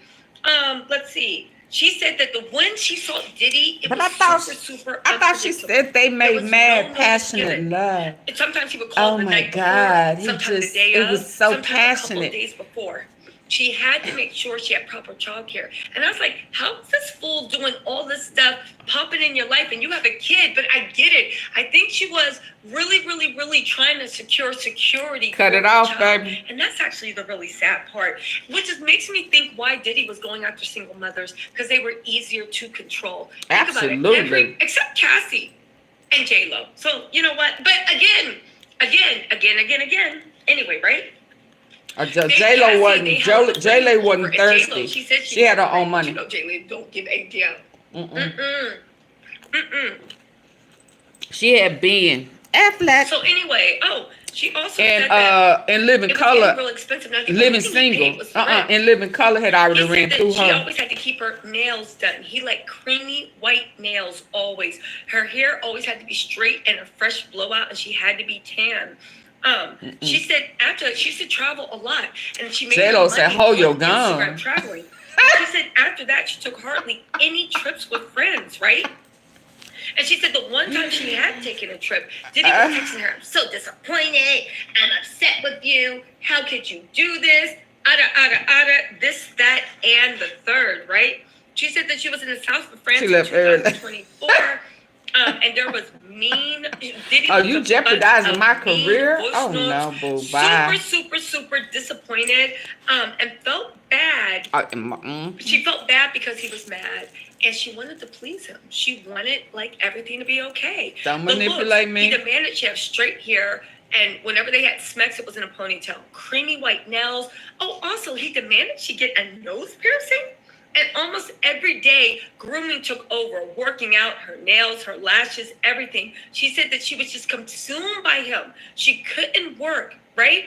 Why? Because most of her money was like going on influencer trips, taking trips, doing this, doing that. So her ad dollars decreased a lot, right? I told She y'all. was only depending on Diddy and child support. And she said one time What they it moved give into you? their new You house, working for he pennies. wired her $20K by wire. But whenever he would give her cash, $5 to $10K, it was just in cash, all right? Now here's the thing. She wanted her own money. So in 2021, she was like, yo, her friend suggested she start OnlyFans, right? She says that she doesn't do nudity, but she doesn't do, all she does is swimsuits, glamour shots, and implied nudity on her OnlyFans. But she doesn't do any SMEX acts, right? She said that her friend had made $4 million from OnlyFans that year. And she literally said that she knew that if she got on OnlyFans, it would be lucrative, but she needed her own money.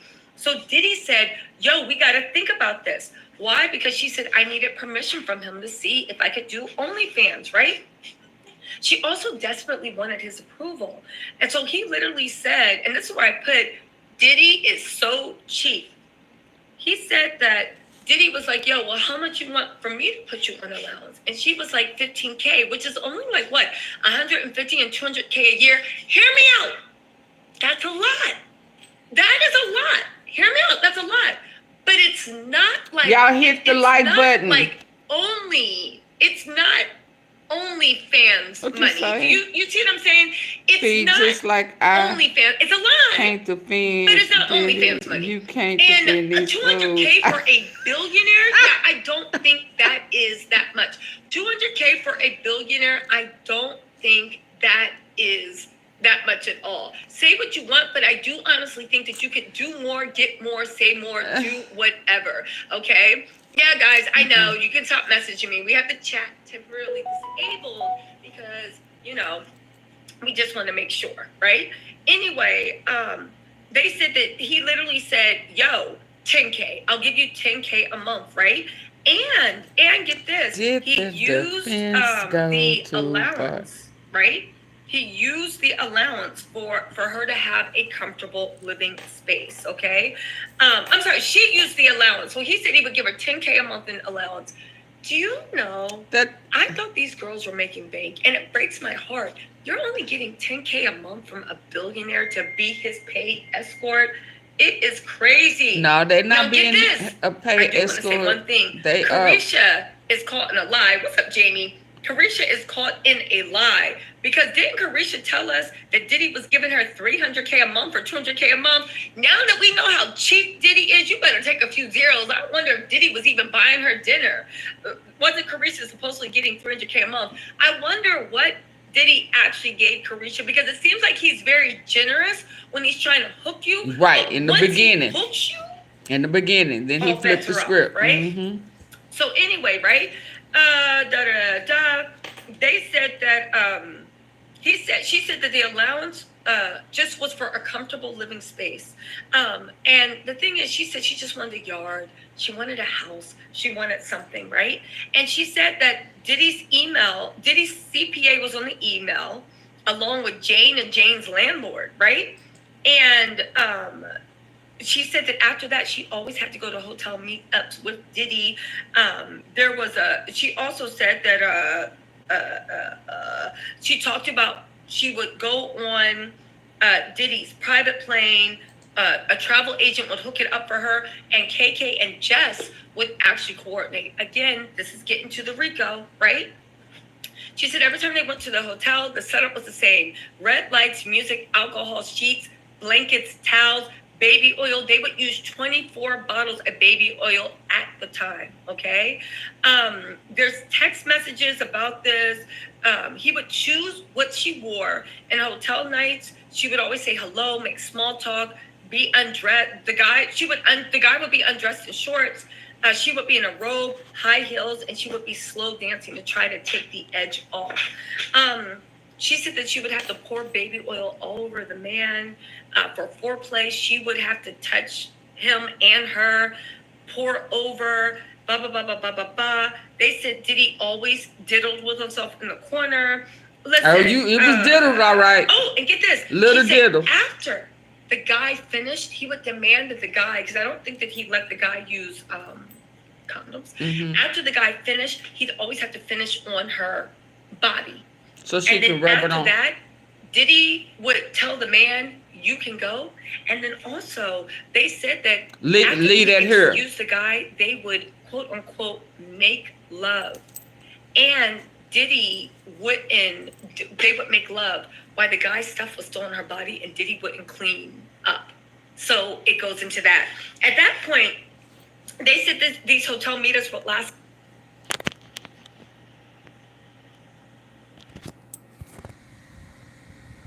So is his bags empty? Do he want to act? Is he acting like the escort cream was his cream? What are we doing? What are we doing? Do he have something, y'all? Has his thing been cut off and he acting like he got something or something? What's going on? Is he using a prostate?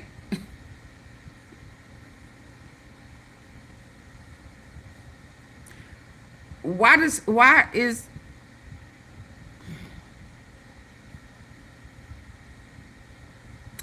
now a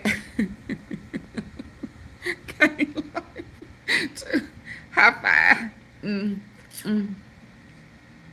What's going on? This some shit I ain't never heard of before. Now it typically, you know, a real man be like, shit, you gotta you trying to uck with me after you know you know this Laquita, y'all. This is not AunTeaFee. I repeat, this is Laquita. This is not AunTeaFee. AunTeaFee, because she does not talk like this, okay? But Laquita said, a real dude, a real gangster ain't what? It's if you don't, what? Even if he was pimping, right? Let's just say, because a lot of these, this is pimping. This is modern day pimp, right? And these are modern day, I don't need to hire lights, camera, action to do, be a film director. I can do my own, so you my porn star, right? Okay. You fans only? Okay. But typically, a pimp even gonna say, get your ass. I mean, I can see if it's good, if it's still good, if it's worth, you know, the money I'm spending, but you better get your ass in there. And he said, he wanna, he wanna press you with somebody else's, what? I'm beginning to think he got more than erectile dysfunction. He need more than freezer meat. I don't think there's nothing there. Is he a hermaphrodite? I was gonna ask, did he have a cootie? And you know, ain't that a hermaphrodite? And they got that little bitty. He probably strapped on, and when these people are hiding out of it, he strapped on and he put on there and he bang. With a fake one. So that bow leg they got ain't even from him. About 24 to 30 hours each time. At that point, it was just a whole hot mess, right? I'm convinced. It was just, listen, he a Cyrus screw. The whole hot mess, okay? At the end of the day, and after that, that's when they said, yo, we're going to stop for today. So everybody says the testimony tomorrow is Jane Doe is going to get really, really dark. Things are going to get really, really sick and disgusting. But what do we have? Because let's actually talk about what was actually so she's going to go in with her striptease. It was established that... Oh, wow. Oh, Jamie did a good point. Hey. She said Debbie she Hudson really needed the money. Because even Jane Doe, because even after the Cassie payout, she stayed. And in the Cassie video, she also said, the sad thing is, all of this is because people want to look like they live that life. Maybe, right? maybe. But I will say this, right? I honestly think that when she was on the stand, first of all, she was drop dead gorgeous, beautiful woman. And when she was on the stand, she felt so sincere. I don't think that she was trying to look like she was living a high-flying life. I think she honestly just wanted a house with a yard. 100 jewels. Thank you, Kane. The apartment was cramped, and she just wanted a house. Woo. And the thing is, I was sitting next to James in court, and he made a good point. He was like, "Did I work for them jewels? Did I for them jewels? Thank you for the gifts." Y'all got me clowning today, baby. Woo, itty bitty ditty. Why did they invest that money? $10,000 is a lot of money. But get this. You were paying rent, but she was in charge of all, I think she was in charge of all her living expenses, her nails, her this, her that. It was actually really, really sad. But the thing is, it's like, there's a pattern. Diddy is Laquita, my alter ego. That's the bad one. It was see, AunTeaFee the good one. Laquita is about that life. Every single woman, you groomed them. You came at love bombing. You came in like Prince Charming. Yeah. You wined and dined them. You literally gave them money and wined and dined her.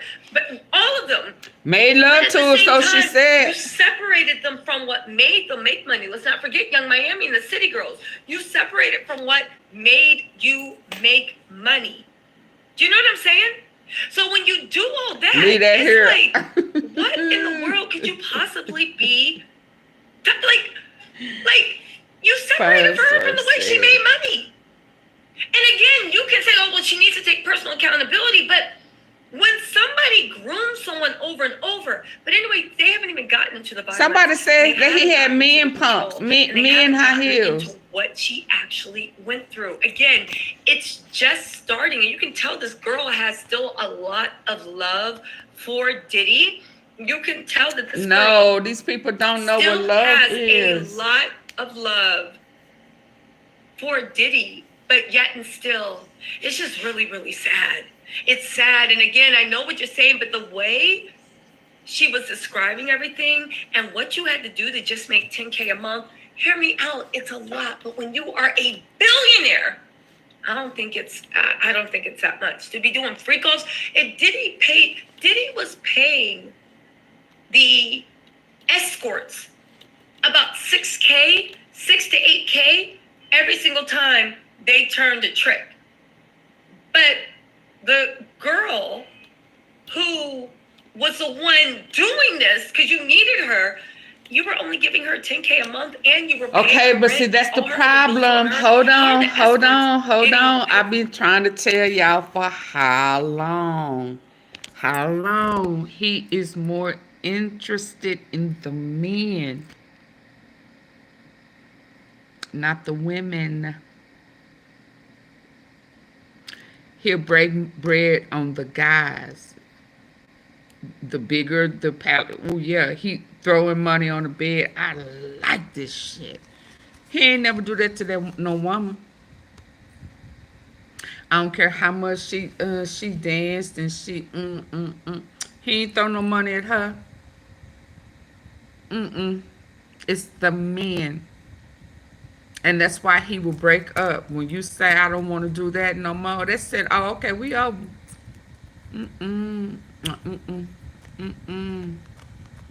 But I thought you loved me. They all in love. He in love with the man. How long have I been saying that? He's in love with the man.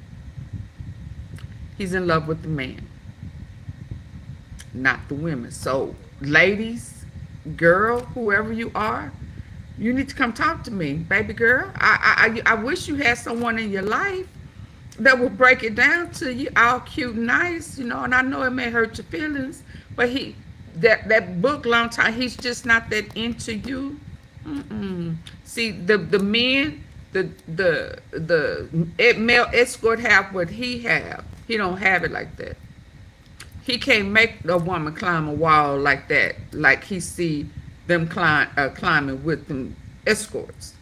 He can only act like that when he have them high as the sky and they don't remember nothing. So he can be King Kong when they, you know, all high. He can't make them scream. He can't make them moan. He can't get that hip movement. He can't get none of that. He can't get them to reach that point. And it's just places that he can't reach. He just cannot go there. So he has to imagine it. See, that explosion that he see them other guys getting, that's why he wanted to just explode on her. So, ooh, in his mind, and when he dreaming, the devil's dream, that's his, in his mind, that's his. I wasn't supposed to say that.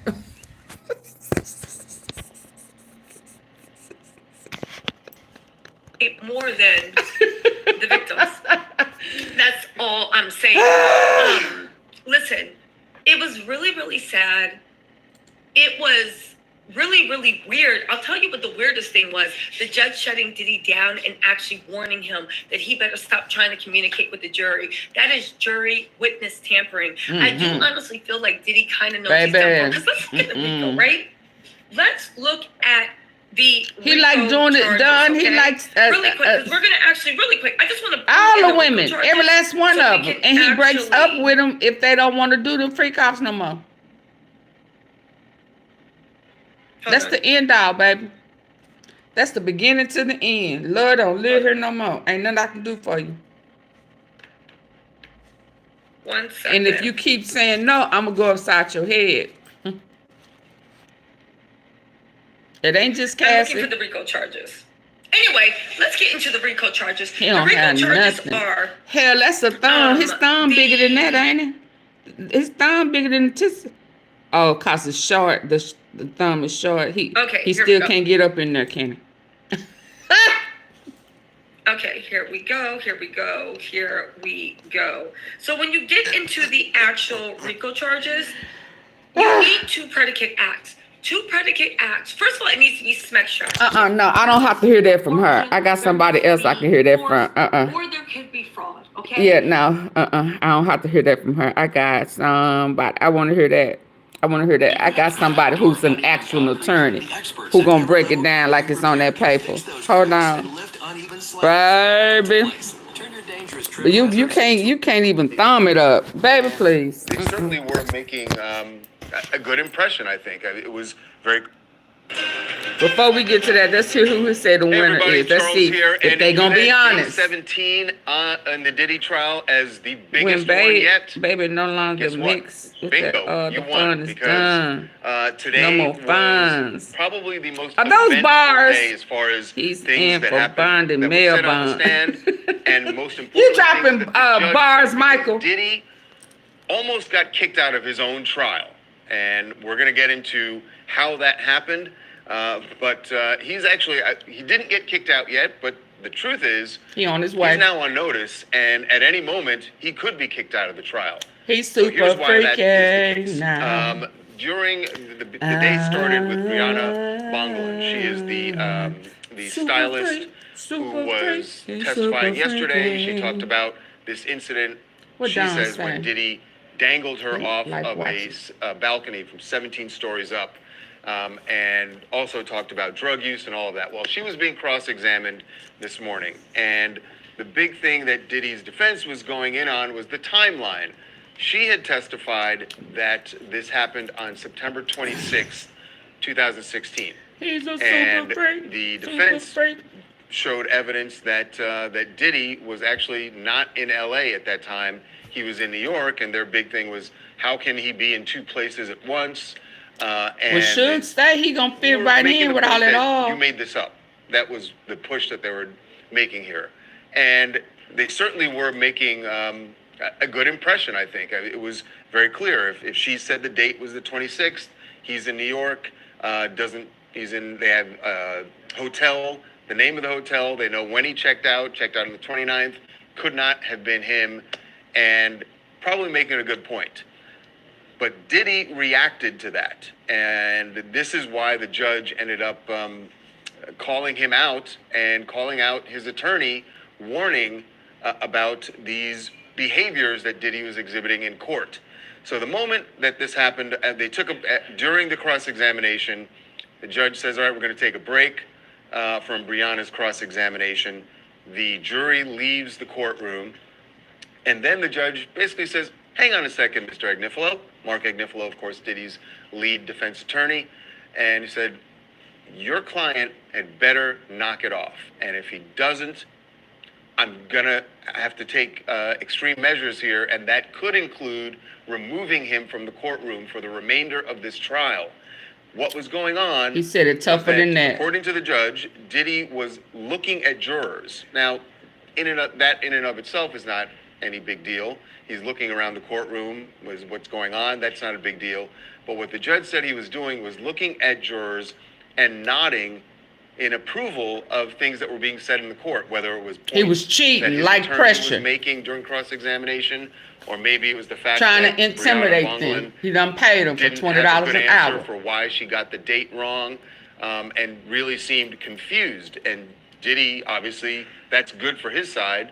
So he's nodding in approval, but apparently he was looking right at one of the jurors while he's doing that. It's not really intimidation, but it could be swaying coercion the jury. If he's looking at a juror, they're hearing certain testimony, hearing points from his lawyers, and he's looking at a juror going like, see, yeah, see, I told you. if he's doing anything like that, that can influence the jury. They also, while the judge did not use the word intimidation, it is possible they could feel intimidated also. Remember, these jurors have heard hours and hours and hours of testimony about how he has allegedly threatened, intimidated people who were close to him, people that he says he loved. So if you're a juror and he's looking at you, why wouldn't you potentially feel intimidated?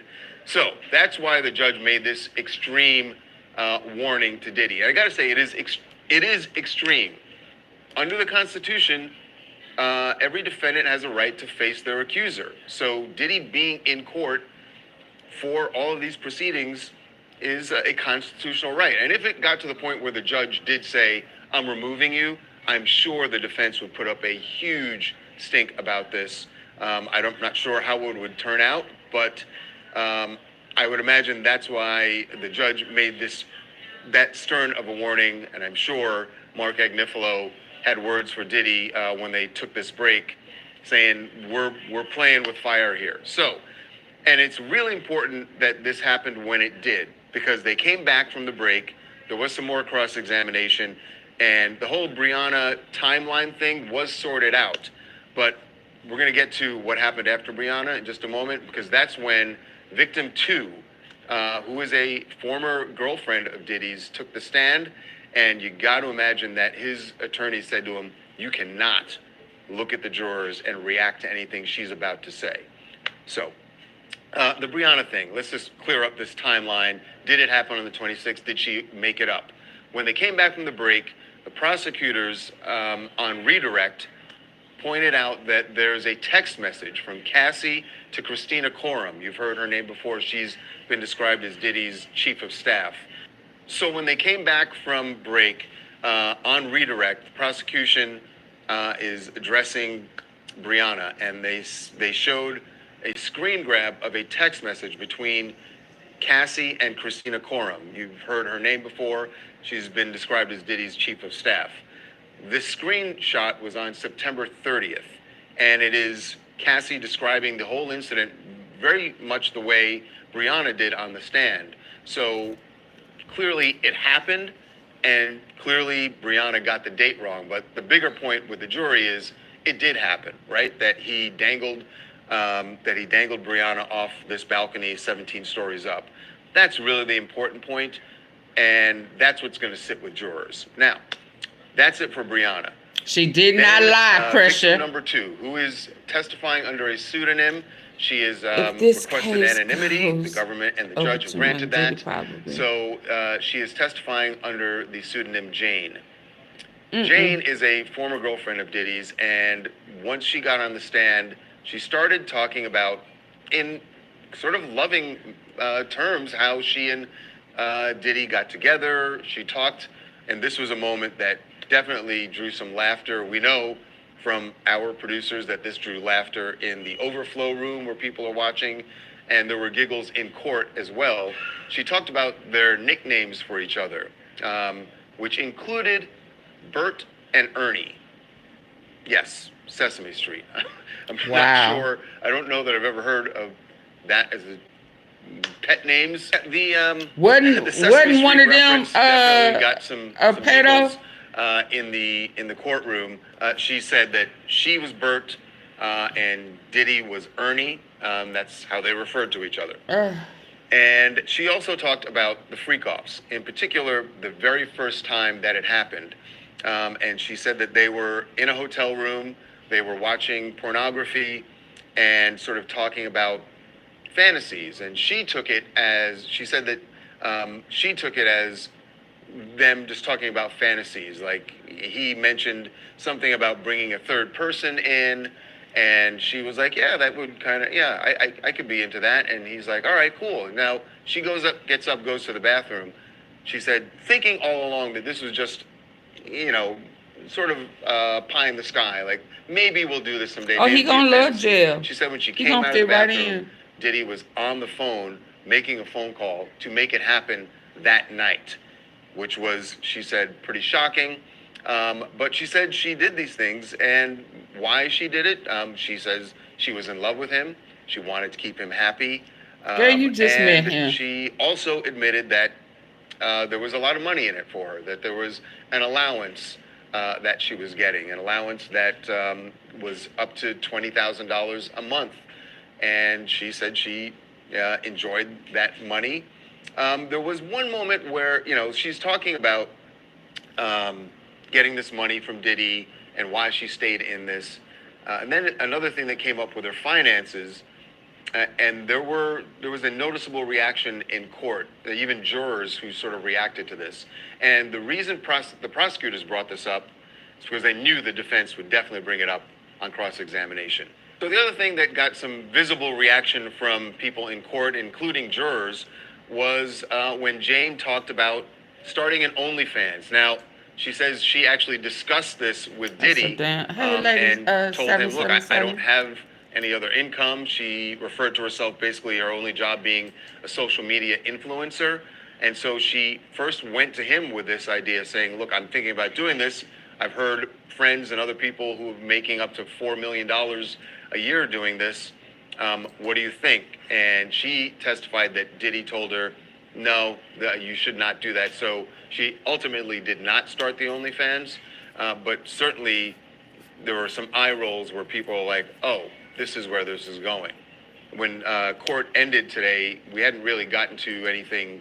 She hadn't really gotten to any violence, but it is going to be interesting as this continues, because you got to expect that she's going to have some stories very similar to the things that Cassie talked about. Now, her life in these freak-offs is certainly going to become a big thing, because if the government is going to make their case here to convict him, the jurors are going to want to hear from her that she also felt forced into this, that there was coercion, that she felt like she couldn't leave because under the threat of violence. If she doesn't get to those things, I think the jury is going to say, what's the point of all this? We already know, we've heard from Cassie, we've heard from assistants that he was violent and that he was abusive. How are you going to make the point that he is forcing women to stay in these relationships? And that is the sex trafficking charge. So it is going to be explosive, I think, again tomorrow. Jane is going to have a lot more detail about their relationship. But the takeaway today, and if you're looking for the winner, I got to say it's the prosecution. Of course it is. Because aside from that warning, remember that warning to Diddy that he could be kicked out of the trial, that didn't happen in front of the jury. So they don't know about that. So you can't factor that into who's a winner or loser. Where is my The biggest next thing one? today was whether or not Diddy actually dangled Brianna over this balcony. And in the end, the prosecution presented something that that made it clear that it did happen. So I'm going to give this one to the prosecution today. We will see what happens with Jane's testimony tomorrow. Okay. She's got to get to a lot of important points here. Okay. Okay. Yeah. All right. Come on. I gotta go. You kind of long-winded. You don't really want to say that they tagged that ass. I get it. Hold on. You know, these men, y'all really be having integrity issues. Y'all just can't be honest. Whew, Lord. Y'all need to pray about that. Ask God to take that spirit away. Let me get to this one. I got it lined up. Where is it at? Oh, here. Do I want to go here? Let's talk about... Oh, I can't sing that song. Ooh, yeah, I'm almost there. I thought there. Okay, here we go. And it's getting crazy.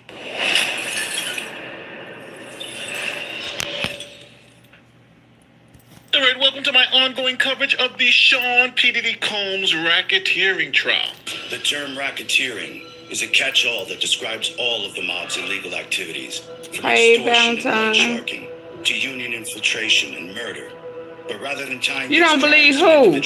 You don't believe who, Pressure? Them to a corrupt organization. In this case, an organized family. The prosecutor. If prosecutors can prove the head of this organization, the boss of the family, is aware of and sanctions the street-level crimes, they'll finally have the ability to go after him. Now, as I said earlier, we are in week 4 of this trial, and it looks like P. Diddy is headed to a real conviction here. Now, because this is a law channel, I want to start with this chart. This chart lists the charges in the indictment that P. Diddy is facing. Here we go. Here go the list. Here go the list. So he got 2 counts here. 2 counts here. They don't. Here go the list. Here go the list. Those charges are kidnapping, arson, bribery, witness tampering, forced labor, sex trafficking, prostitution, and drug distribution. Now, as the indictment says, you have to prove that defendant, P. Diddy, agreed to conspire to commit 2 of these racketeering acts. So, essentially, they got to show that Puffy conspired to commit 2 out of these 8, and then RICO is on the table. So now that we understand where these 8 charges came from, only needing 2 to stick, I took those 8 charges and put them in another chart alongside the witnesses who testified to some of the elements necessary for the government to prove these crimes. So let's go through it.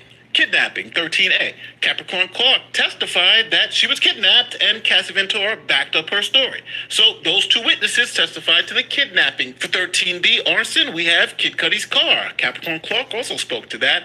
We got the Los Angeles Fire Department and the LAPD, who are also involved. And again, Cassie Ventura also made testimony and Diddy said he was going to do it. Now, when we talk about 13C, which is bribery of a witness, we got Carrie Morgan and Israel Flores. Israel Flores worked at the hotel where the video was taken of Cassie being beaten by Diddy. Israel said that he was offered some cash by Diddy to not say anything. But today we had another witness testify that guess what? He was actually offered some money too. What Eddie Garcia said happened is that Combs' assistant at the time, Christina Coram, reached out to him and she wanted to know what was on this tape. They wanted to get a hold of it. She said that Combs had been intoxicated. He didn't remember what had happened and she wanted to know what they were dealing with. So he comes in for a shift. He gets a call from Combs' assistant and says, hey, we really want to see that video. We know it was this, that, and the other. And he said, no, you can't. I can't show it to you. You got to talk to management. Then that assistant shows up at the hotel, says that she wants to speak to him. He goes down in person, again explains, I can't give you the video. I can't show you the video. So you show up on my job. He tells her it's not trying to force me. Y'all hit the like button, please. And gets another call from the assistant who puts Combs on the phone. So this is just a barrage. It is a barrage. He then, Combs makes it very clear that he's worried about this video. He says he sounds nervous. He says, you've got to talk to my manager. Well, then they call back again and say, we spoke to the manager. He's agreed to $50,000. And this security guard takes a USB to an apartment address where Combs is, where his security guards are, where this assistant is, and he is handed a brown paper bag with $100,000 in cash, and he has to sign an NDA In that moment. And that's how, and assurances that it was the only copy so you of the just video. gonna force me. This transaction. That's exactly right. And he to says break the Combs law. repeatedly calls him his angel, and it's great that he's doing this, but we have to be on the same. So you just gonna force me to give you this? I done said, sir, you got to get a subpoena or go to the police. Go to the police. Get a judge. Okay, have a nice day. I really need it. Sir, I got a job. I can't do that. That's against the law. We have guidelines. He have a problem with guidelines. He got a problem with rules. Okay? That's why he tried to mean mug the judge today. So you telling me I can't give this person, I done paid my money to throw this case. I can't let her know what she need to drive in on when she back there deliberating. I done told her I'm going to blink 4 times. I'm going to look at her and give her the clue. So she'll know. So now you telling me I can't do that? So you don't watch me give her codes and signals and shit? Yeah.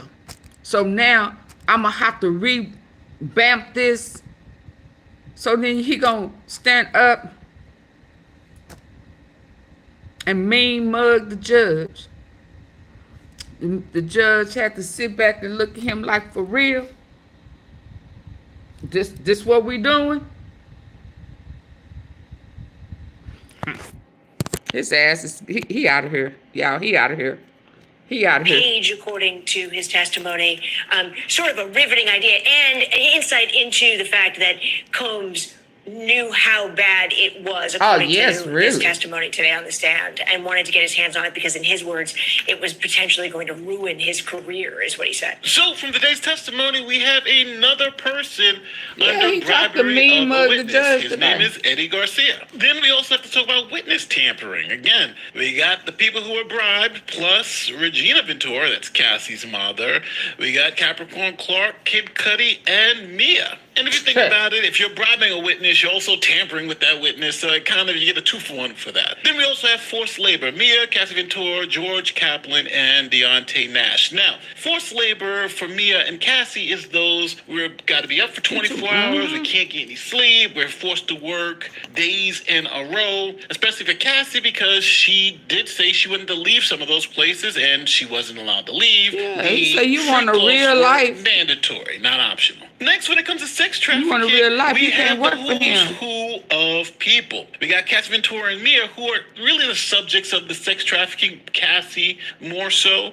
And then you had Israel Flores, because remember, he was saying that she was trying to leave and she couldn't leave because she was being beat up at the hotel. That's the security guard. Daniel Phillips, who is one of the prostitutes. David James, George Kaplan, Deontay Nash, Morales, and the Punisher, Shiara Haynes. Now, these were the witnesses who talked about how they either had sex with Cassie, she didn't want to be there, there was force involved. For instance, when she wanted to leave one of the freak-offs, she was beaten. There's a lot there for the sex trafficking.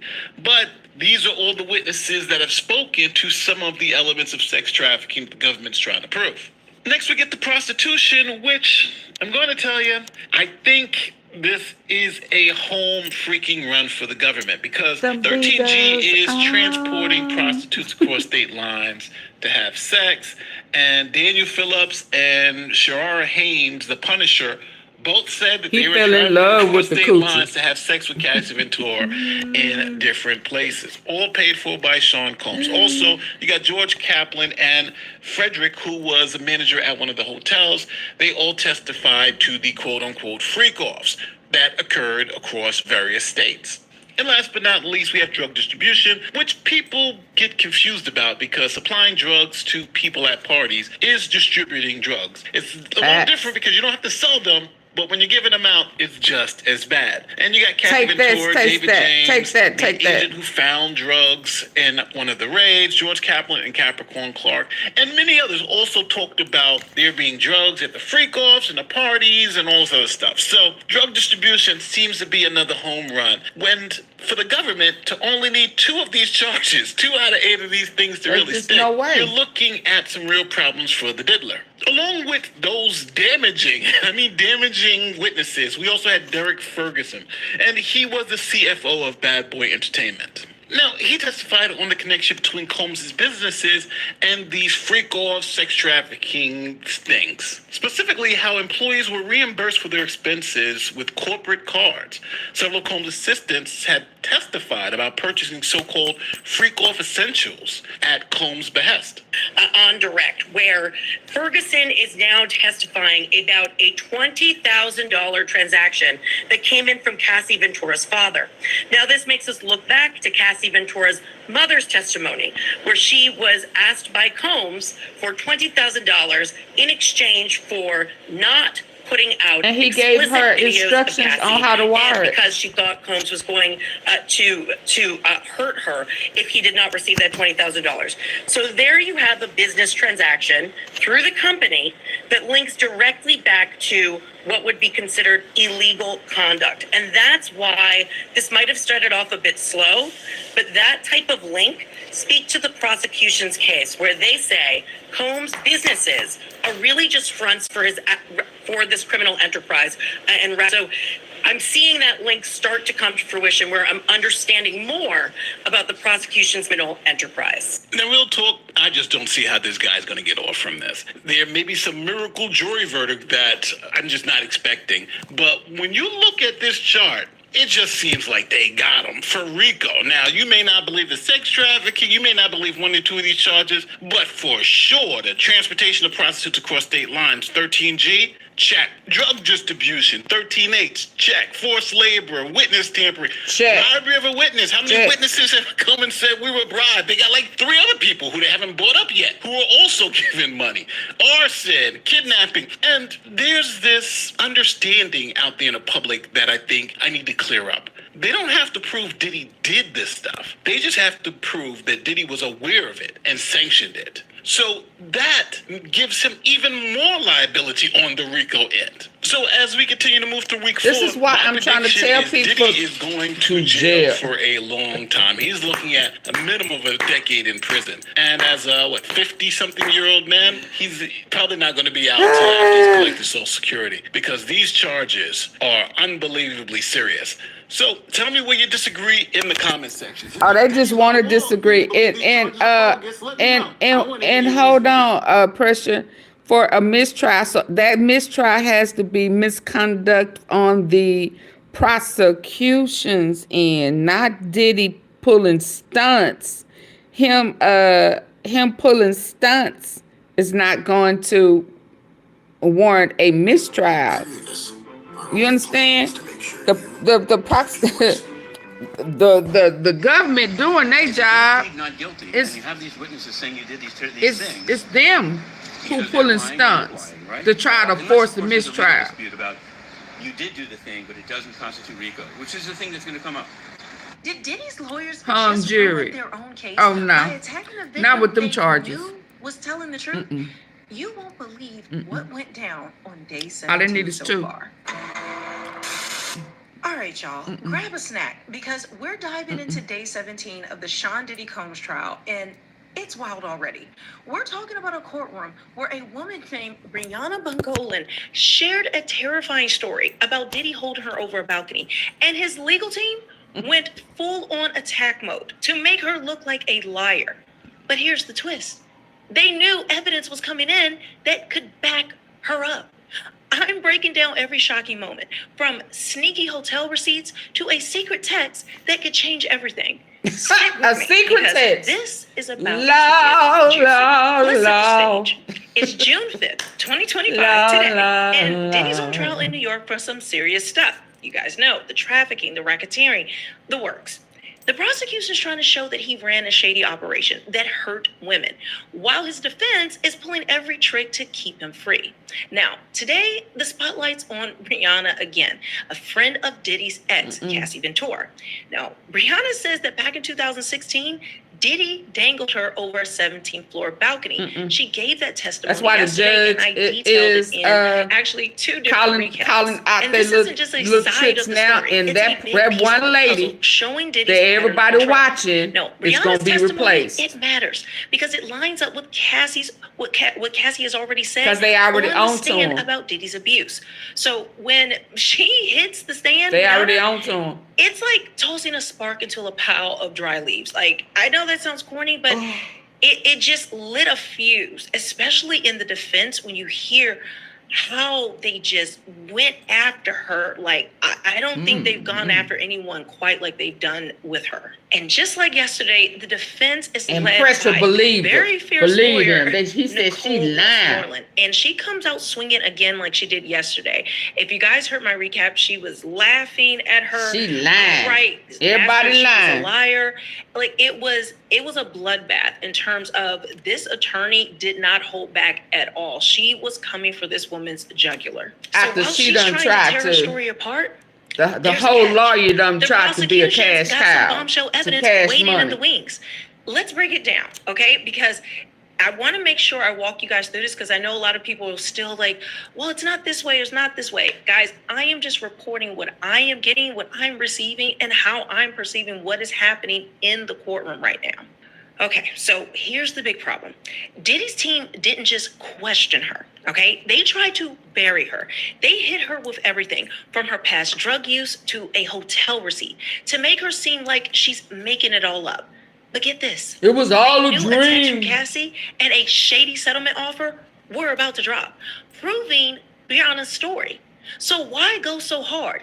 It's like they're playing chess, sacrificing their queen to distract the jury. The challenge is this. Can the They already prosecution know get that they the can't truth beat out this before case. the They know defense's that. dirty tricks really stick? And what does it say about a system that lets lawyers rip into someone who's already been dragged through hell? Now, I get it. They have to defend him, vigorously because he's their client and his life is essentially on the line. But again, we don't want to look at this with our own lens. You want to view this as a jury who doesn't know much about this case, who isn't picking sides, and how they're going to perceive this, their own biases, their own experiences, what they may or may not have gone through, their friends, relatives, whatever. You have to understand, you cannot determine how a juror is going to view it, whether they're going to see the witness as credible and as a victim and as somebody that needs sympathy, or are they going to see this person as a liar, someone who needs to be grilled? It depends on how you perceive what is taking place in the courtroom at that moment. No, Bana, that's her nickname for sure. I think it's Bana or Bono. Sorry if I get it wrong, but her story is straight up terrifying. She says in September of 2016, Diddy grabbed her and held her over a balcony in LA and left her with bruises. She even snapped a photo of her bruise the next day, and it was time-stamped September 26, He did not want that 2016. evidence in But when she's on today. the stand, Westmoreland comes in hot. She pulls out a Trump hotel receipt under the name Frank Black, showing Diddy was in New York from September 24th to the 29th for a Bad Boy reunion tour.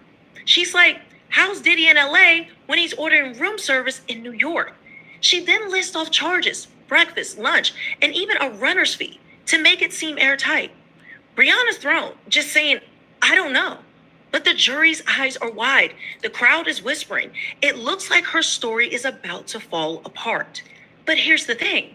Those receipts don't prove Diddy was there every second or that he was there at all. He's got private planes, y'all. He could have zipped to LA and back. Plus, there's more coming that might flip the Diddy, whole thing. daddy, But I will doodle, say, puffy, hearing that, like, it's that's one way to look at it. Now, the other way to Take look at that it baby all is with you. if he was truly in New York, it is a stretch to think that he would fly all the way to LA just to do this and then come back. And so it does put a hole in her story. But then there's the evidence of her bruising. So and it matches up with Cassie. So then it just makes you question like how to see this. And the reality is, if Diddy was staying at this hotel, he was staying under Frank Black. That's the name he stays under when he does freak-offs. And we know that when he's doing these freak-offs, and we've heard the testimony, that he's not always there. He'll leave completely. And he'll have an assistant stay there with some of his devices to continue filming it so that wherever he goes, he can check in on the freak-off. And remember, he's not just seeing Cassie. He's not just with her. He's openly dating other women. So we don't know if that was the case. And somebody testified, remember, that he do the freak-offs for other celebrities under Frank Black name. So that could have been one of Jay-Z's freak-offs. That could have been Precious freak-off. And he just did it up under Diddy's name. See, this is a enterprise. This is a side business. It's a side hustle. So he gets those other people, sets them up for other rappers under Frank Black. So I knew that wasn't it. But let's go. Let's listen. Or how do we know that that was him checked in? Just because the name was there, that doesn't mean Diddy was actually checked into that hotel. Because again, it's the alias. But he runs an empire. It could be under Frank he White can have any or number of Black. people staying in that hotel, or it's just booked under his name. They can't prove what? Or his kids. They did prove it. They proved it today. It What you doesn't mean? mean that it was Diddy They had an himself. expert. But again, there's two sides to every coin, and the defense are putting up a pretty good fight right now. Then Westmoreland hits her with another blow. She's like, this is what she says. If Diddy did this scary thing, why did you go to this party a week later? Why sleep over at Cassie's? Bonna tries to explain she was caught up in Diddy's flashy, toxic circle, maybe too scared to bounce. But to the jury, it might seem off. Like, why hang with the guy who hurt you? It's a sneaky move, making Bonna's choices look very fishy. Imagine being her, stuck in this world. It's not so easy to leave. But again, these are reasonable questions. These are logical questions. If it was this bad, why did you stay? But again, there has been testimony from a psychology expert who was actually one of the experts in the Johnny Depp. I'm tongue-tied in the Johnny Depp trial. So this woman is kind of famous, but she goes on to talk about how victims will stay with the abusers, even those around. Their fear is to calm. Their main goal is to calm the abuser versus run away. Even people who are not in the direct relationship. Okay, so there's a lot of dynamics at play, but it looks pretty bad. Now, Westmoreland doesn't let up. She digs into Brianna's past, asking, you were doing drugs, right? Molly, maybe? Brianna admits, yeah, I used some stuff. But says she didn't do everything Westmoreland's throwing at her. The lawyer, though, keeps pushing. And she sued, hazy, huh? Like, that's what she says. So Brianna's answers start to get wobbly. She says, what did they say she sued? A bunch. It's like watching someone try to she did FREAK0FF. The defense is painting her as too messed up. Here's the lawyer, one of them. For a hot minute, it's looking like it is working. So Westmoreland, you dirty girl, Westmoreland. Against Diddy. She points out Brianna fired her first lawyer, Tyrone Blackburn, because he got stuff wrong, like saying Diddy groped her. But when she twisted, saying your new lawyers kept that groping story, so you're still lying, right? Guys, when I tell you this attorney is spicy, she is spicy, like directly calling her a liar, not just today, but yesterday. And I know the jury is hearing that, and she keeps saying it over and over to kind of embed it into their minds subconsciously. And it could work. But Bono was confused, saying, I don't get it. It was a sloppy back and forth, and the room felt really tense. The prosecution jumps in later asking, did Diddy touch you in a bad way? Bonna says yes, explaining she showed how he grabbed her, and her lawyers ran with it. It's a small win, but the defense has already done some damage. And by how she was picked up, this is actually important because you may not understand it. She says that he picked her up, I believe, from under her arms. This is from what I can remember. And I don't know if maybe he touched her. Sorry, I'm not trying to do all that. I don't know if he touched her breast, or if he somehow felt her up, or if he did it in a certain way, or it's easily, you could touch a woman's breast if you pick her up like that. But the reality is he was picking her up to dangle her over the balcony. And then after he pulled her back up, threw her onto the patio furniture. Baby, so that's a where bird the man bruising is believed to come from. And also, she had a puncture wound in her leg around this, I think it's a baseball-sized bruise. And she also had bruising on her neck and her back, and also a lot of pain. So that's what happened when she went to the doctor the next day. And just when it seems like Brianna's story is toast, the prosecution got a knockout punch ready. They're about to show a text from September 30th, 2016, where Cassie's going off on Christina, KK Courtroom, who's named as a co-conspirator. Cassie's like, okay, this is what she says. He held Brianna over the balcony and choked her. This is insane. This text is from right after the incident happened, not something that was cooked up years later. So right as the incident happens, this is a text to Diddy's longtime, partner, not partner, but I want to say partner in crime, but she's his assistant, and her name has been brought up so many times. She's been with Diddy up until this trial. I don't know if she's still with Diddy. They say that she's a co-conspirator, but she's not on trial. So I don't know if charges are coming for her, or if she possibly made a deal with the government in order to testify against Diddy and help wrap up this whole RICO trial against him. I think this text is like finding a diary entry that backs up everything that Bana is saying. But wait, there's more. The prosecutions also got proof. Diddy tried to pay Bana millions 3 days after the incident through a friend named Rob Holiday. Now, why shell out millions if you didn't do anything? The defense is freaking out, fighting in the sidebar after sidebar to keep things out. And it gets messy. Like, literally, as you read the transcript, it is like, I mean, every 5 seconds, there seems to be a sidebar, an objection, over and over and over again. And I know it's kind of, it really breaks up the testimony. It's hard to keep your train of thought, especially if you're a juror and remember everything, because sometimes these sidebars are pretty long and like enough time for people to step out, go to the bathroom, do different things. And the jury's just sitting there. I mean, when they do these things, everyone's just sitting and waiting. And so there's not this flow to the testimony. It's staggered, you know, it's like the stop and go. And then it's very combative when it's going on. So it's really hard I'm thinking it would be hard to decipher or really keep your head straight while you're listening to this story. Now, the defense is also saying that, you know, this is all about a money grab, a civil lawsuit. It shouldn't be part of this criminal trial because, you know, she's also trying to make a deal with Diddy. And her original lawyer asked for $10 million from Diddy. Now, she fired him, like she said, Tyrone Blackburn, who represents a lot of Diddy's different clients. So she fired him. Diddy's clients, but the people who are suing Diddy.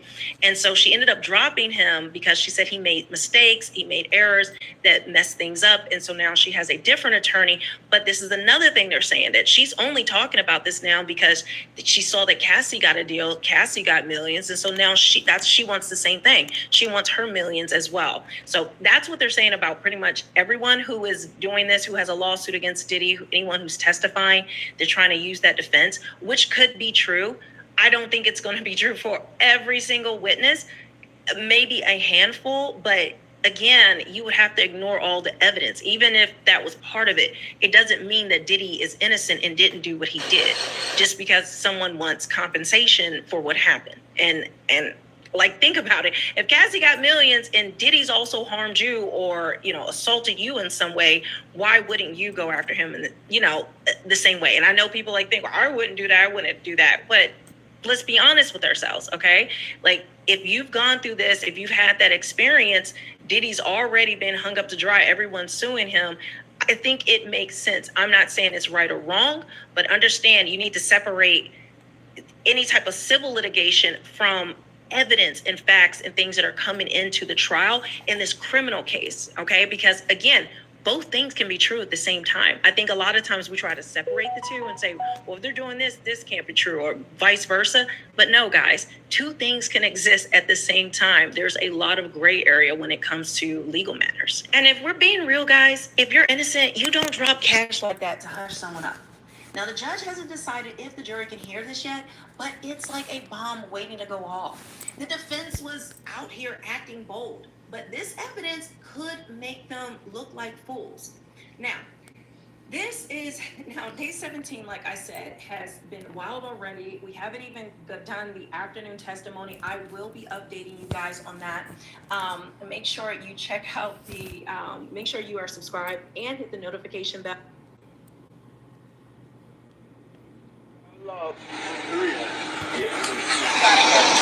Just Flow.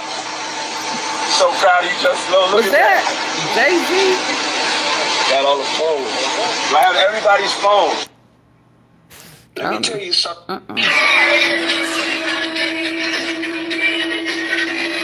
Jay-Z. Oh, was he mad? He looked like the devil. Was that Jay-Z? Pressure, was that your boy Jay-Z? Was he yanking phones? Wait, what? Let me go back. How would I say? What I said? Bring that back. What? Was he at one of the freak-offs and yanking phones? Go back. AunTeaFee, was that Jay-Z? Was that Jay-Z? Oh, Lord, I thought he said he ain't been to no freak-offs. He yanking phones. He said, "Oh Lord, oh That's how Lord." to make the most delicious. Give me that mother. What the fuck?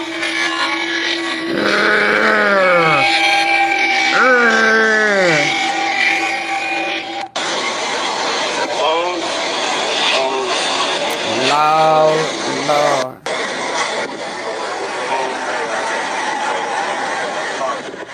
No evidence. Phones, guys. I need the phones. I need the phones. I need the phones. Thank you. Thank you.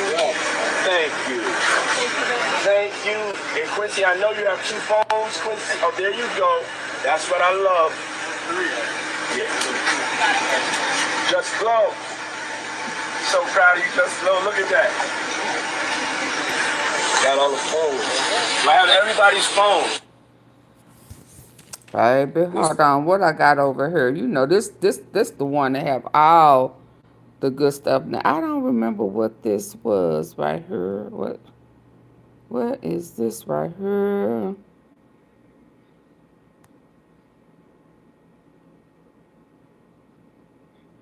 What she say? Diddy making R. Kelly look like a Care Bear. Come on, girl. Come on. Come up. Pop on out. Where you at? Where? Come on, you done took it down?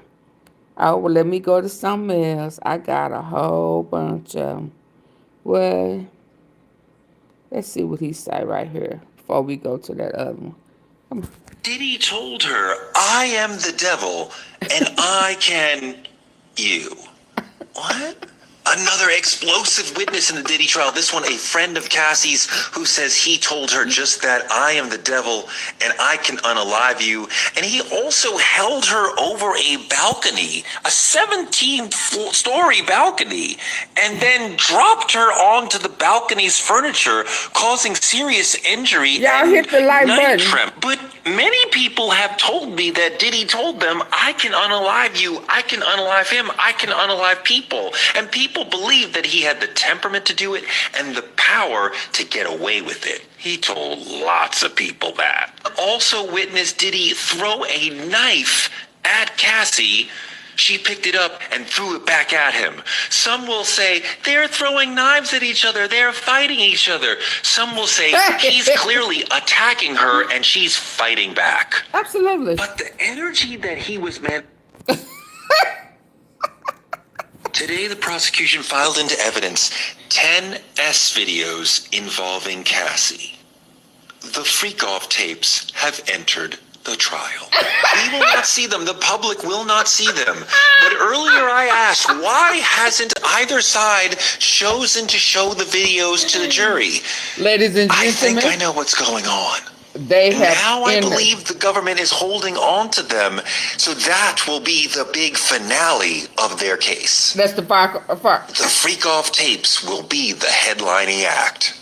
Conclude with imagery that they can't get out of their minds.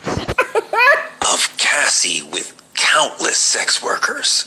So the case began with Cassie herself and then ends with the freak-off videos. And in the middle, they told you all the ways that Diddy controlled and coerced her, which led from that pregnant lady that you saw at the beginning turning into this person who's having sex with tons and tons of sex workers. If the government is holding on to those tapes for their final thing, then you know they're pretty fucking bad. Today, the prosecution filed into evidence 10... To prove a RICO case, they got to prove that you committed at least 2 predicate offenses. Predicate offenses are specific crimes that help the criminal enterprise function. These typically include drug trafficking, trafficking, kidnapping, bribery, extortion, arson, witness tampering. In the Diddy trial heretofore, we have heard examples of now jury tampering. He kidnapped Capricorn Clark to get Cassie back. He arsoned Cuddy's car. He had Cassie bribe Carrie Morgan to keep her silent. He acquired drugs illegally, often by having other people use their name to get his prescription that he wanted, which is illegal, and then he gave those drugs to Cassie and Mia and others so he could have S with them. He extorted Cassie for $20,000. He attempted to witness tamper when he had D-Rock call Mia and offer her a bribe. Also, Carrie Morgan was bribed. He transported people to engage in commercial sex. And he trafficked Cassie. She was controlled and coerced via violence, economic means, and his corporate control of her career. And the blackmail of the tapes. Also, to be clear, the charge is conspiracy to RICO. They just have to prove that he wanted to do these things. If it was racketeering, they would have to prove that he did the things. With conspiracy to racketeering, all they have to prove is that he helped plan it, that he was in on it. To prove a RICO case, they got to prove that you committed at least 2 predicate offenses. Predicate offenses are specific crimes that help the criminal enterprise function. These typically include drug trafficking, trafficking, kidnapping, bribery, extortion, arson, witness tampering. In the Diddy trial heretofore, we have heard examples of all of those things. Plus jury tampering effective today. Hold on, let me see what else. Baby, we gonna need some gospel. No, not right now. We cannot bring the Lord up in here, baby. Oh no. What is this one? What is this one? Lord, I'm scared to look. I didn't tell that many people about what happened with Russell. He just grabbed me. Y'all, Just grabbed me. This is coming. This coming, y'all. And I'm saying hit the no. like button. I need 5 more likes. In that moment. This coming. Now he's suing for $20 million because he don't want. They coming out. They coming out. I had asked her, do you want to go to the police? She was like, no one's going to take me seriously. Who's going to believe me? If white women are not believed, what do you think is happening to black women in America when we come forward with stories about sexual violence? I don't have a stitch of violence in me. I would never hurt anybody. You're worried as a black woman that you'll say something that will have consequences that you hadn't anticipated. He's the king of hip-hop. The black community will hate my guts. I didn't want to let the culture down. I love Let the culture down. It's a terrible burden to bear, to know that you might still be judged as somehow being a traitor. The New York Times called me and said there were other women, but they won't go on the record unless I go on the record. But I'm terrified of the backlash. I didn't tell that many people about. Oh, y'all, it's coming. Hold on. What did you? Hold on. What is the this? hotel people said it wasn't always Cassie. It was other people. They said it wasn't always Cassie. It was different people. And they also said it wasn't always Diddy under that bad boy company that was doing the freak off.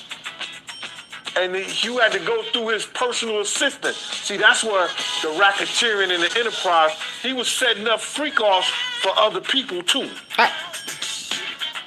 And he was using bad boy, bringing prostitutes in, using bad boy entertainment, label, and all that for the freak-off.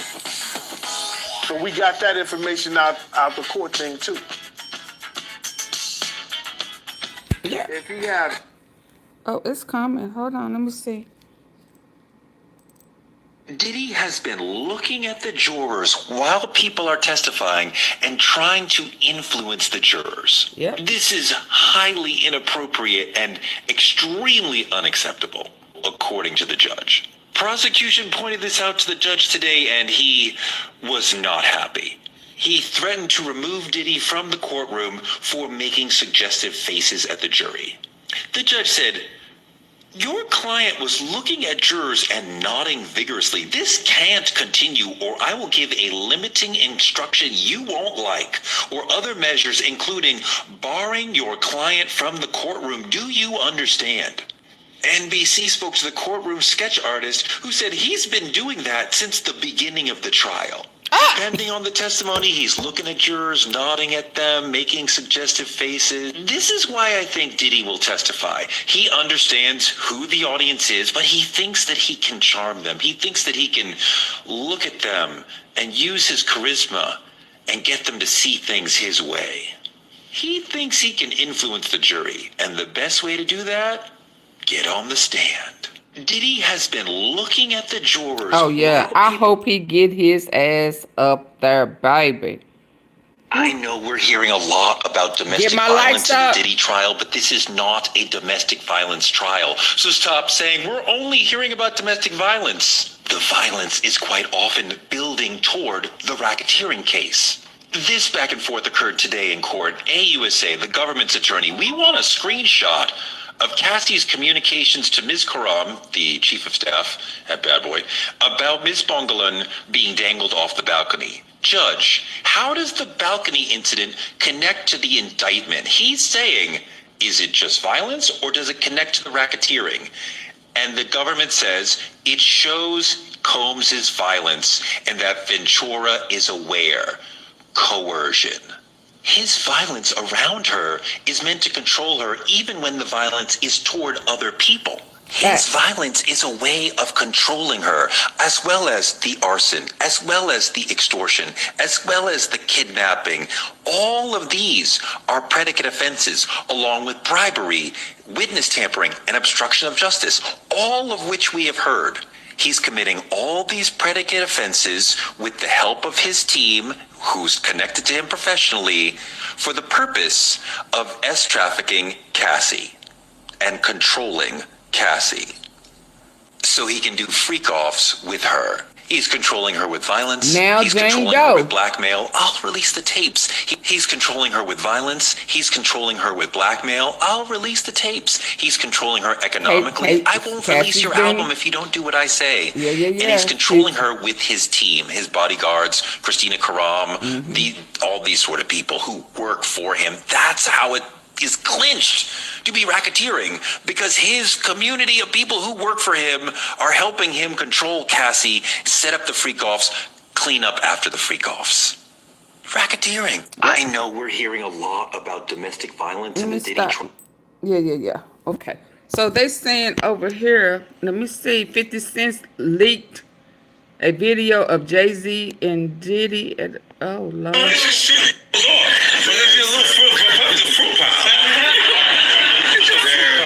Up to break me down, to build me up again. They like, hope we need you back so we could kill your ass again. You know, it's like this thing. Yeah, I need 5 more lights. Hip-hop aficionados are no strangers to artist rivalries, and these showdowns often fuel rumors and speculation. Did he just do this Every today move is after scrutinized Old Girl as went on tensions the between two of the industry's most iconic figures, Jay-Z and 50 Cent, have intensified, putting the spotlight squarely on them.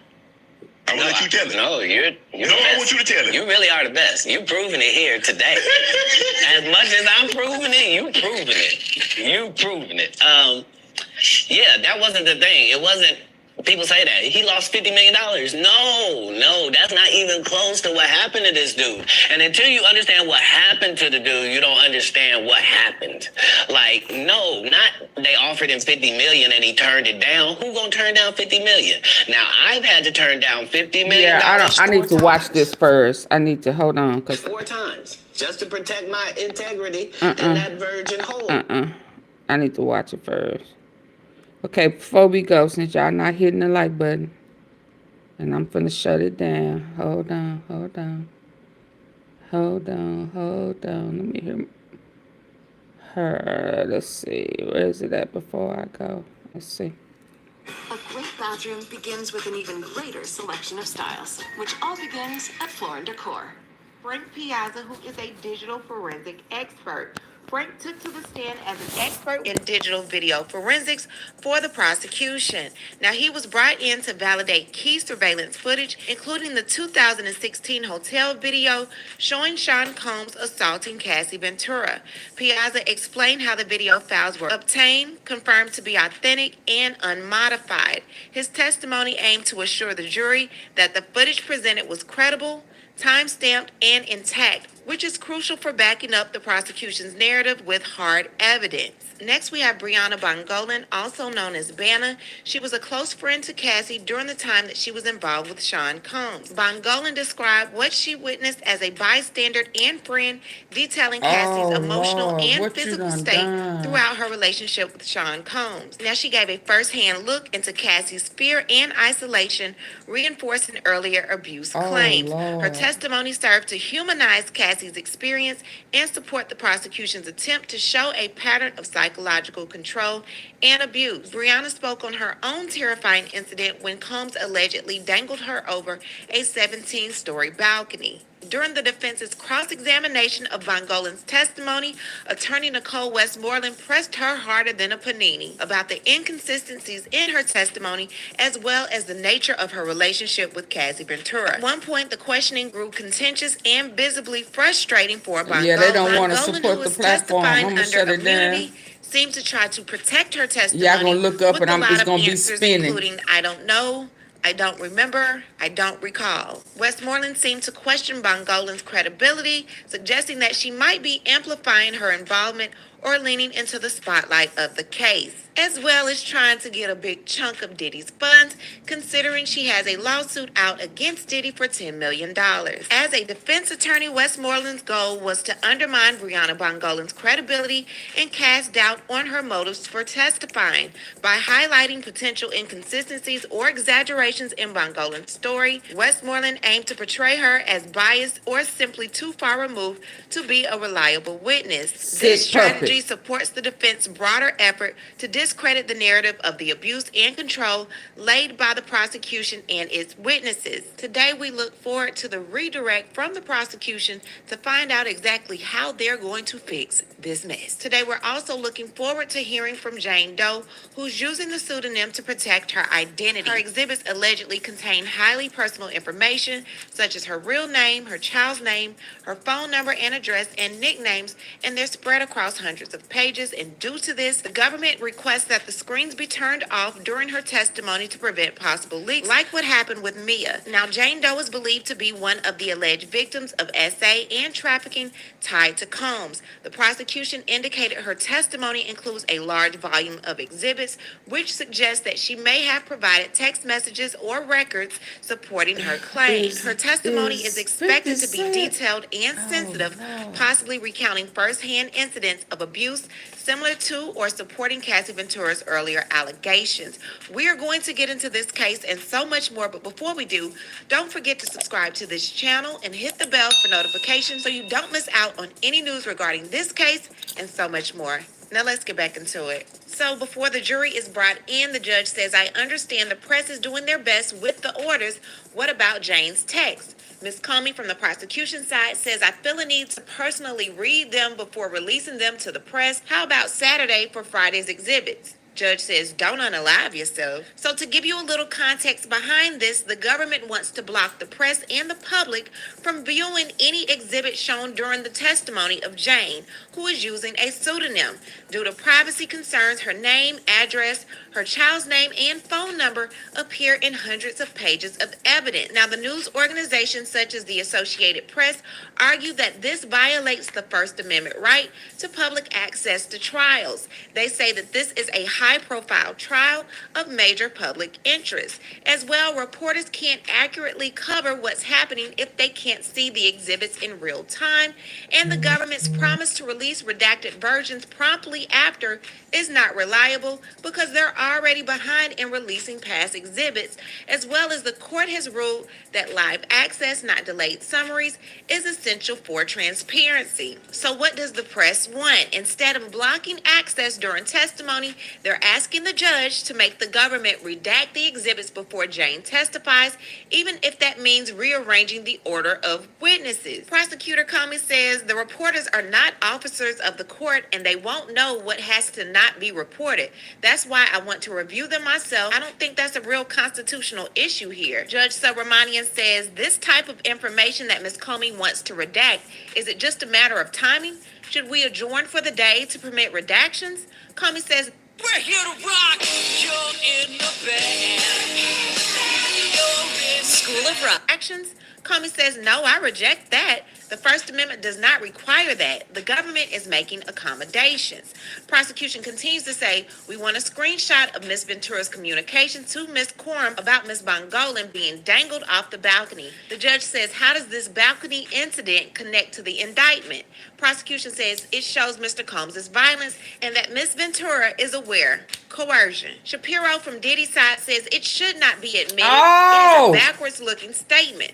Prosecution says the screenshot was captured in September 2016, shortly after the incident. Shapiro says it doesn't say how Ms. Ventura heard about it. Could have been from someone else. Judge says bring in Ms. Bongolan and the jury. Oh, whoa. All rise. The judge says, jurors, we have a lunch coming in for you. We're going to take a shorter break. Ms. Westmoreland? Westmoreland says, what is this a photo of? DRUGS? You sent this photo to Cassie? Oh, hold on, Yes. y'all. God, Now, DX1287. y'all what's this? better hit Some my. type of DRUGS. Oh, How many hold types? on. How I they can't forget tell. this? You're Hold still doing on. DRUGS with Oh, y'all, I didn't hear this. I didn't hear this until now. The judge was so mad at Diddy that, hold on. Y'all listen, y'all need to, y'all get my likes up because I'm ready to go. But stuff is popping. Why is all of a sudden 50 Cent? It's out there, y'all. God, dog. But the judge said, hold on. Diddy's federal trial just took a dark turn. A witness named Jane Doe testified about being trapped in a cycle of They got it out, substance y'all. abuse, Hit the, male workers, yeah, they not, and they not 30-hour hitting. hotel nights orchestrated by Sean Combs himself. We're diving deep in today's courtroom bombshell, and there were plenty. Diddy got scolded by the judge for staring down the jury. There's incriminating text messages from his ex Cassie, and there's Jane's raw account of a relationship that went from luxury to control. By the end, you'll understand every twist, why it matters legally, They won't and hit the what's like at button. stake. Plus, I've got a question that'll keep you thinking. Let's get Yeah, into it's coming out. Because 50 dropping the tapes and courtroom stuff. was already tense, but things kicked off with a bang when the judge caught Diddy pulling a risky move. Listen. During prosecutor Nicole Westmoreland's cross-examination of witness Brianna Bayolan, I believe, they call her Bana. Anyway, guys, Diddy was spotted locking eyes with the jury and nodding vigorously, like he was trying to send a silent message to the jury. And this wasn't a one-time slip-up. Court reports say it happened twice. Now, the judge was visibly irritated, called out Diddy's lead attorney, Mark Agnifilo, during a sidebar and saying this, I could not have been clearer this morning. No facial expressions, no engaging with the jury. He even asked Agnifilo, is this going to happen again? Agnifilo, he promised it wouldn't, but the judge laid down the law. One more stunt like that, and Diddy could be banned from the courtroom for the rest of the trial. But not just banned from the courtroom, y'all. right? He also said that he would change jury instructions. Yes, jury instructions, which are crucial.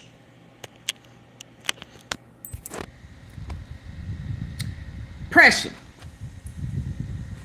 Didn't I tell you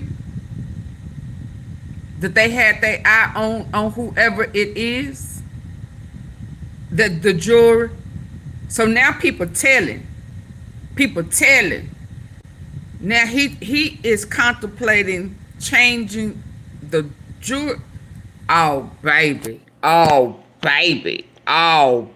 Cause they know that at this point they know that they are intentionally doing stuff to throw it, to create a mistrial or something like that. And he finna nip it shit in the bud. And so that means he gonna move whoever. Oh, baby, let me back that up again. I felt like that to happen again. Agnifilo, he promised it wouldn't, but the judge laid down the law. One more stunt like that, and Diddy could be banned from the courtroom for the rest of the trial. But not just banned from the courtroom, right? He also said that he would change jury instructions. Yes, jury instructions, which are crucial in order for whether Diddy is going to actually get convicted or not. And if these jury instructions are more prejudicial against Diddy, that could actually mean the end of his life. He could get life in prison. So the stakes are high. If he's missing from the courtroom, that's going to send a horrible message. And if he has to give instruction, that's going to be horrible. So either way, the judge is he not do too playing much, and Diddy's team needs he to be do worked. too much. The Subramanian told Agnifilo, your client has been smiling and nodding at jurors and it can't continue. And if it does, I'll give a limiting instruction, which you won't like, or I'll have your client removed from the courtroom. Now, people ask me, is it that possible? It is. There's a rule. Criminal rule of criminal federal procedure. Anyway, FRCP 43 says that it can be once a warning has been given and reasons are put on the record, and the trial can proceed. Now, I think I may do a video all about that and just breaking down the legal implications, what it actually means, breaking down how it could affect Diddy very negatively either way it goes, why he would do this, knowing that this was a problem, knowing that he's not supposed to. He has clear instructions on what he's supposed to do, and the judge has already warned them. So Diddy is bucking against the judge. And I think that speaks volume to a lot of his arrogance and ego. Whether you think he's guilty or innocent, it doesn't matter in this case. If he continues to do this, it is a bad look. And it's not just, for gossip. This could end up changing the entire trajectory of the trial. He may say, why is this a big deal? And he probably mad because old girl showed up in court today. Life in prison, like I said, if he's convicted. Any attempt to sway the jury, intentional or not, could taint the trial's fairness. Legally, judges have the power to remove defendants who disrupt proceedings. But kicking Diddy out would be a major disaster for the defense. Jurors might see his absence as an admission of guilt or think he's dodging accountability, or he's trying to influence them. And some may not like that. Now, the judge also mentioned a curative instruction, like I said, where he tell the jury to ignore Diddy's behavior, but that still could plant doubts. But also some jury instruction, okay? So if Diddy keeps this up, he's playing with fire, and it could burn his entire case down. I ain't taking no the payoff and brought get out text messages that paint a chilling picture. go to jail for On September perjury. 30th in 2016, Cassie, Diddy's ex, texted his chief of staff KK saying, "Hey, I just found out some crazy and shite, it's the feds, and you the know they message watching." Details an incident from the night before when Diddy was at the Trump Hotel in New York City. Cassie wrote that Diddy showed up at her apartment at 3 a.m., ringing the doorbell crazy while she and her friends were asleep. What is this one that I'm These saying? texts are critical because I they be support winking back Honda's at it. testimony that Diddy barged into Cassie's Y'all are place crazy. unannounced and dangled her over the balcony and then threw her on the patio furniture, all in this terrifying confrontation. But there's always a hitch, so here's the hitch. Cassie's testimony about this incident isn't rock solid. On the stand, she said, "I saw what I saw, but I'm still not certain what it was exactly." The vagueness is a gift to the defense, who can argue the incident might not have been as sinister as it sounds. But still, the texts are a win for the prosecution. They show Cassie was shaken enough to message KK about it, suggesting something serious went down. The timing, it also matters. September 29th in 2016, that was Diddy's last day at the Trump Hotel. So the prosecution's trying to tie his whereabouts to this alleged outburst. But the defense, if you saw my report earlier, they were saying that, you know, Diddy was not in town. He was in New York at the Trump Hotel. How could he be in LA doing this other thing? Now, I broke down why that can happen, that just because he was booked into this hotel under Frank Black, his pseudonym, that does not mean he was in there. Just because someone was ordering room service doesn't mean he was in there. Does anyone believe Diddy was in a hotel for 4 days straight and never left, never did anything else? But again, there are more details in my earlier recap that I did. So to explain those texts, the prosecution called Enrique Santos, a digital forensic analyst from the Southern District of New York's prosecutor's office. Santos is a pro. He was so He's adamant that extracted she data from was over not 3,000 phones in his coming. career. Now, he analyzed 3 iPhones belonging to Cassie, focusing on the September 30th Y'all text. do know why One Diddy phone is raised super mad, eyebrows. right? Its IMEI number, it's a unique identifier, had been changed, which could mean it was repaired or altered in order to hide data. Santos didn't speculate though, but the implication, to me, it hung in the air and it read loud and clear.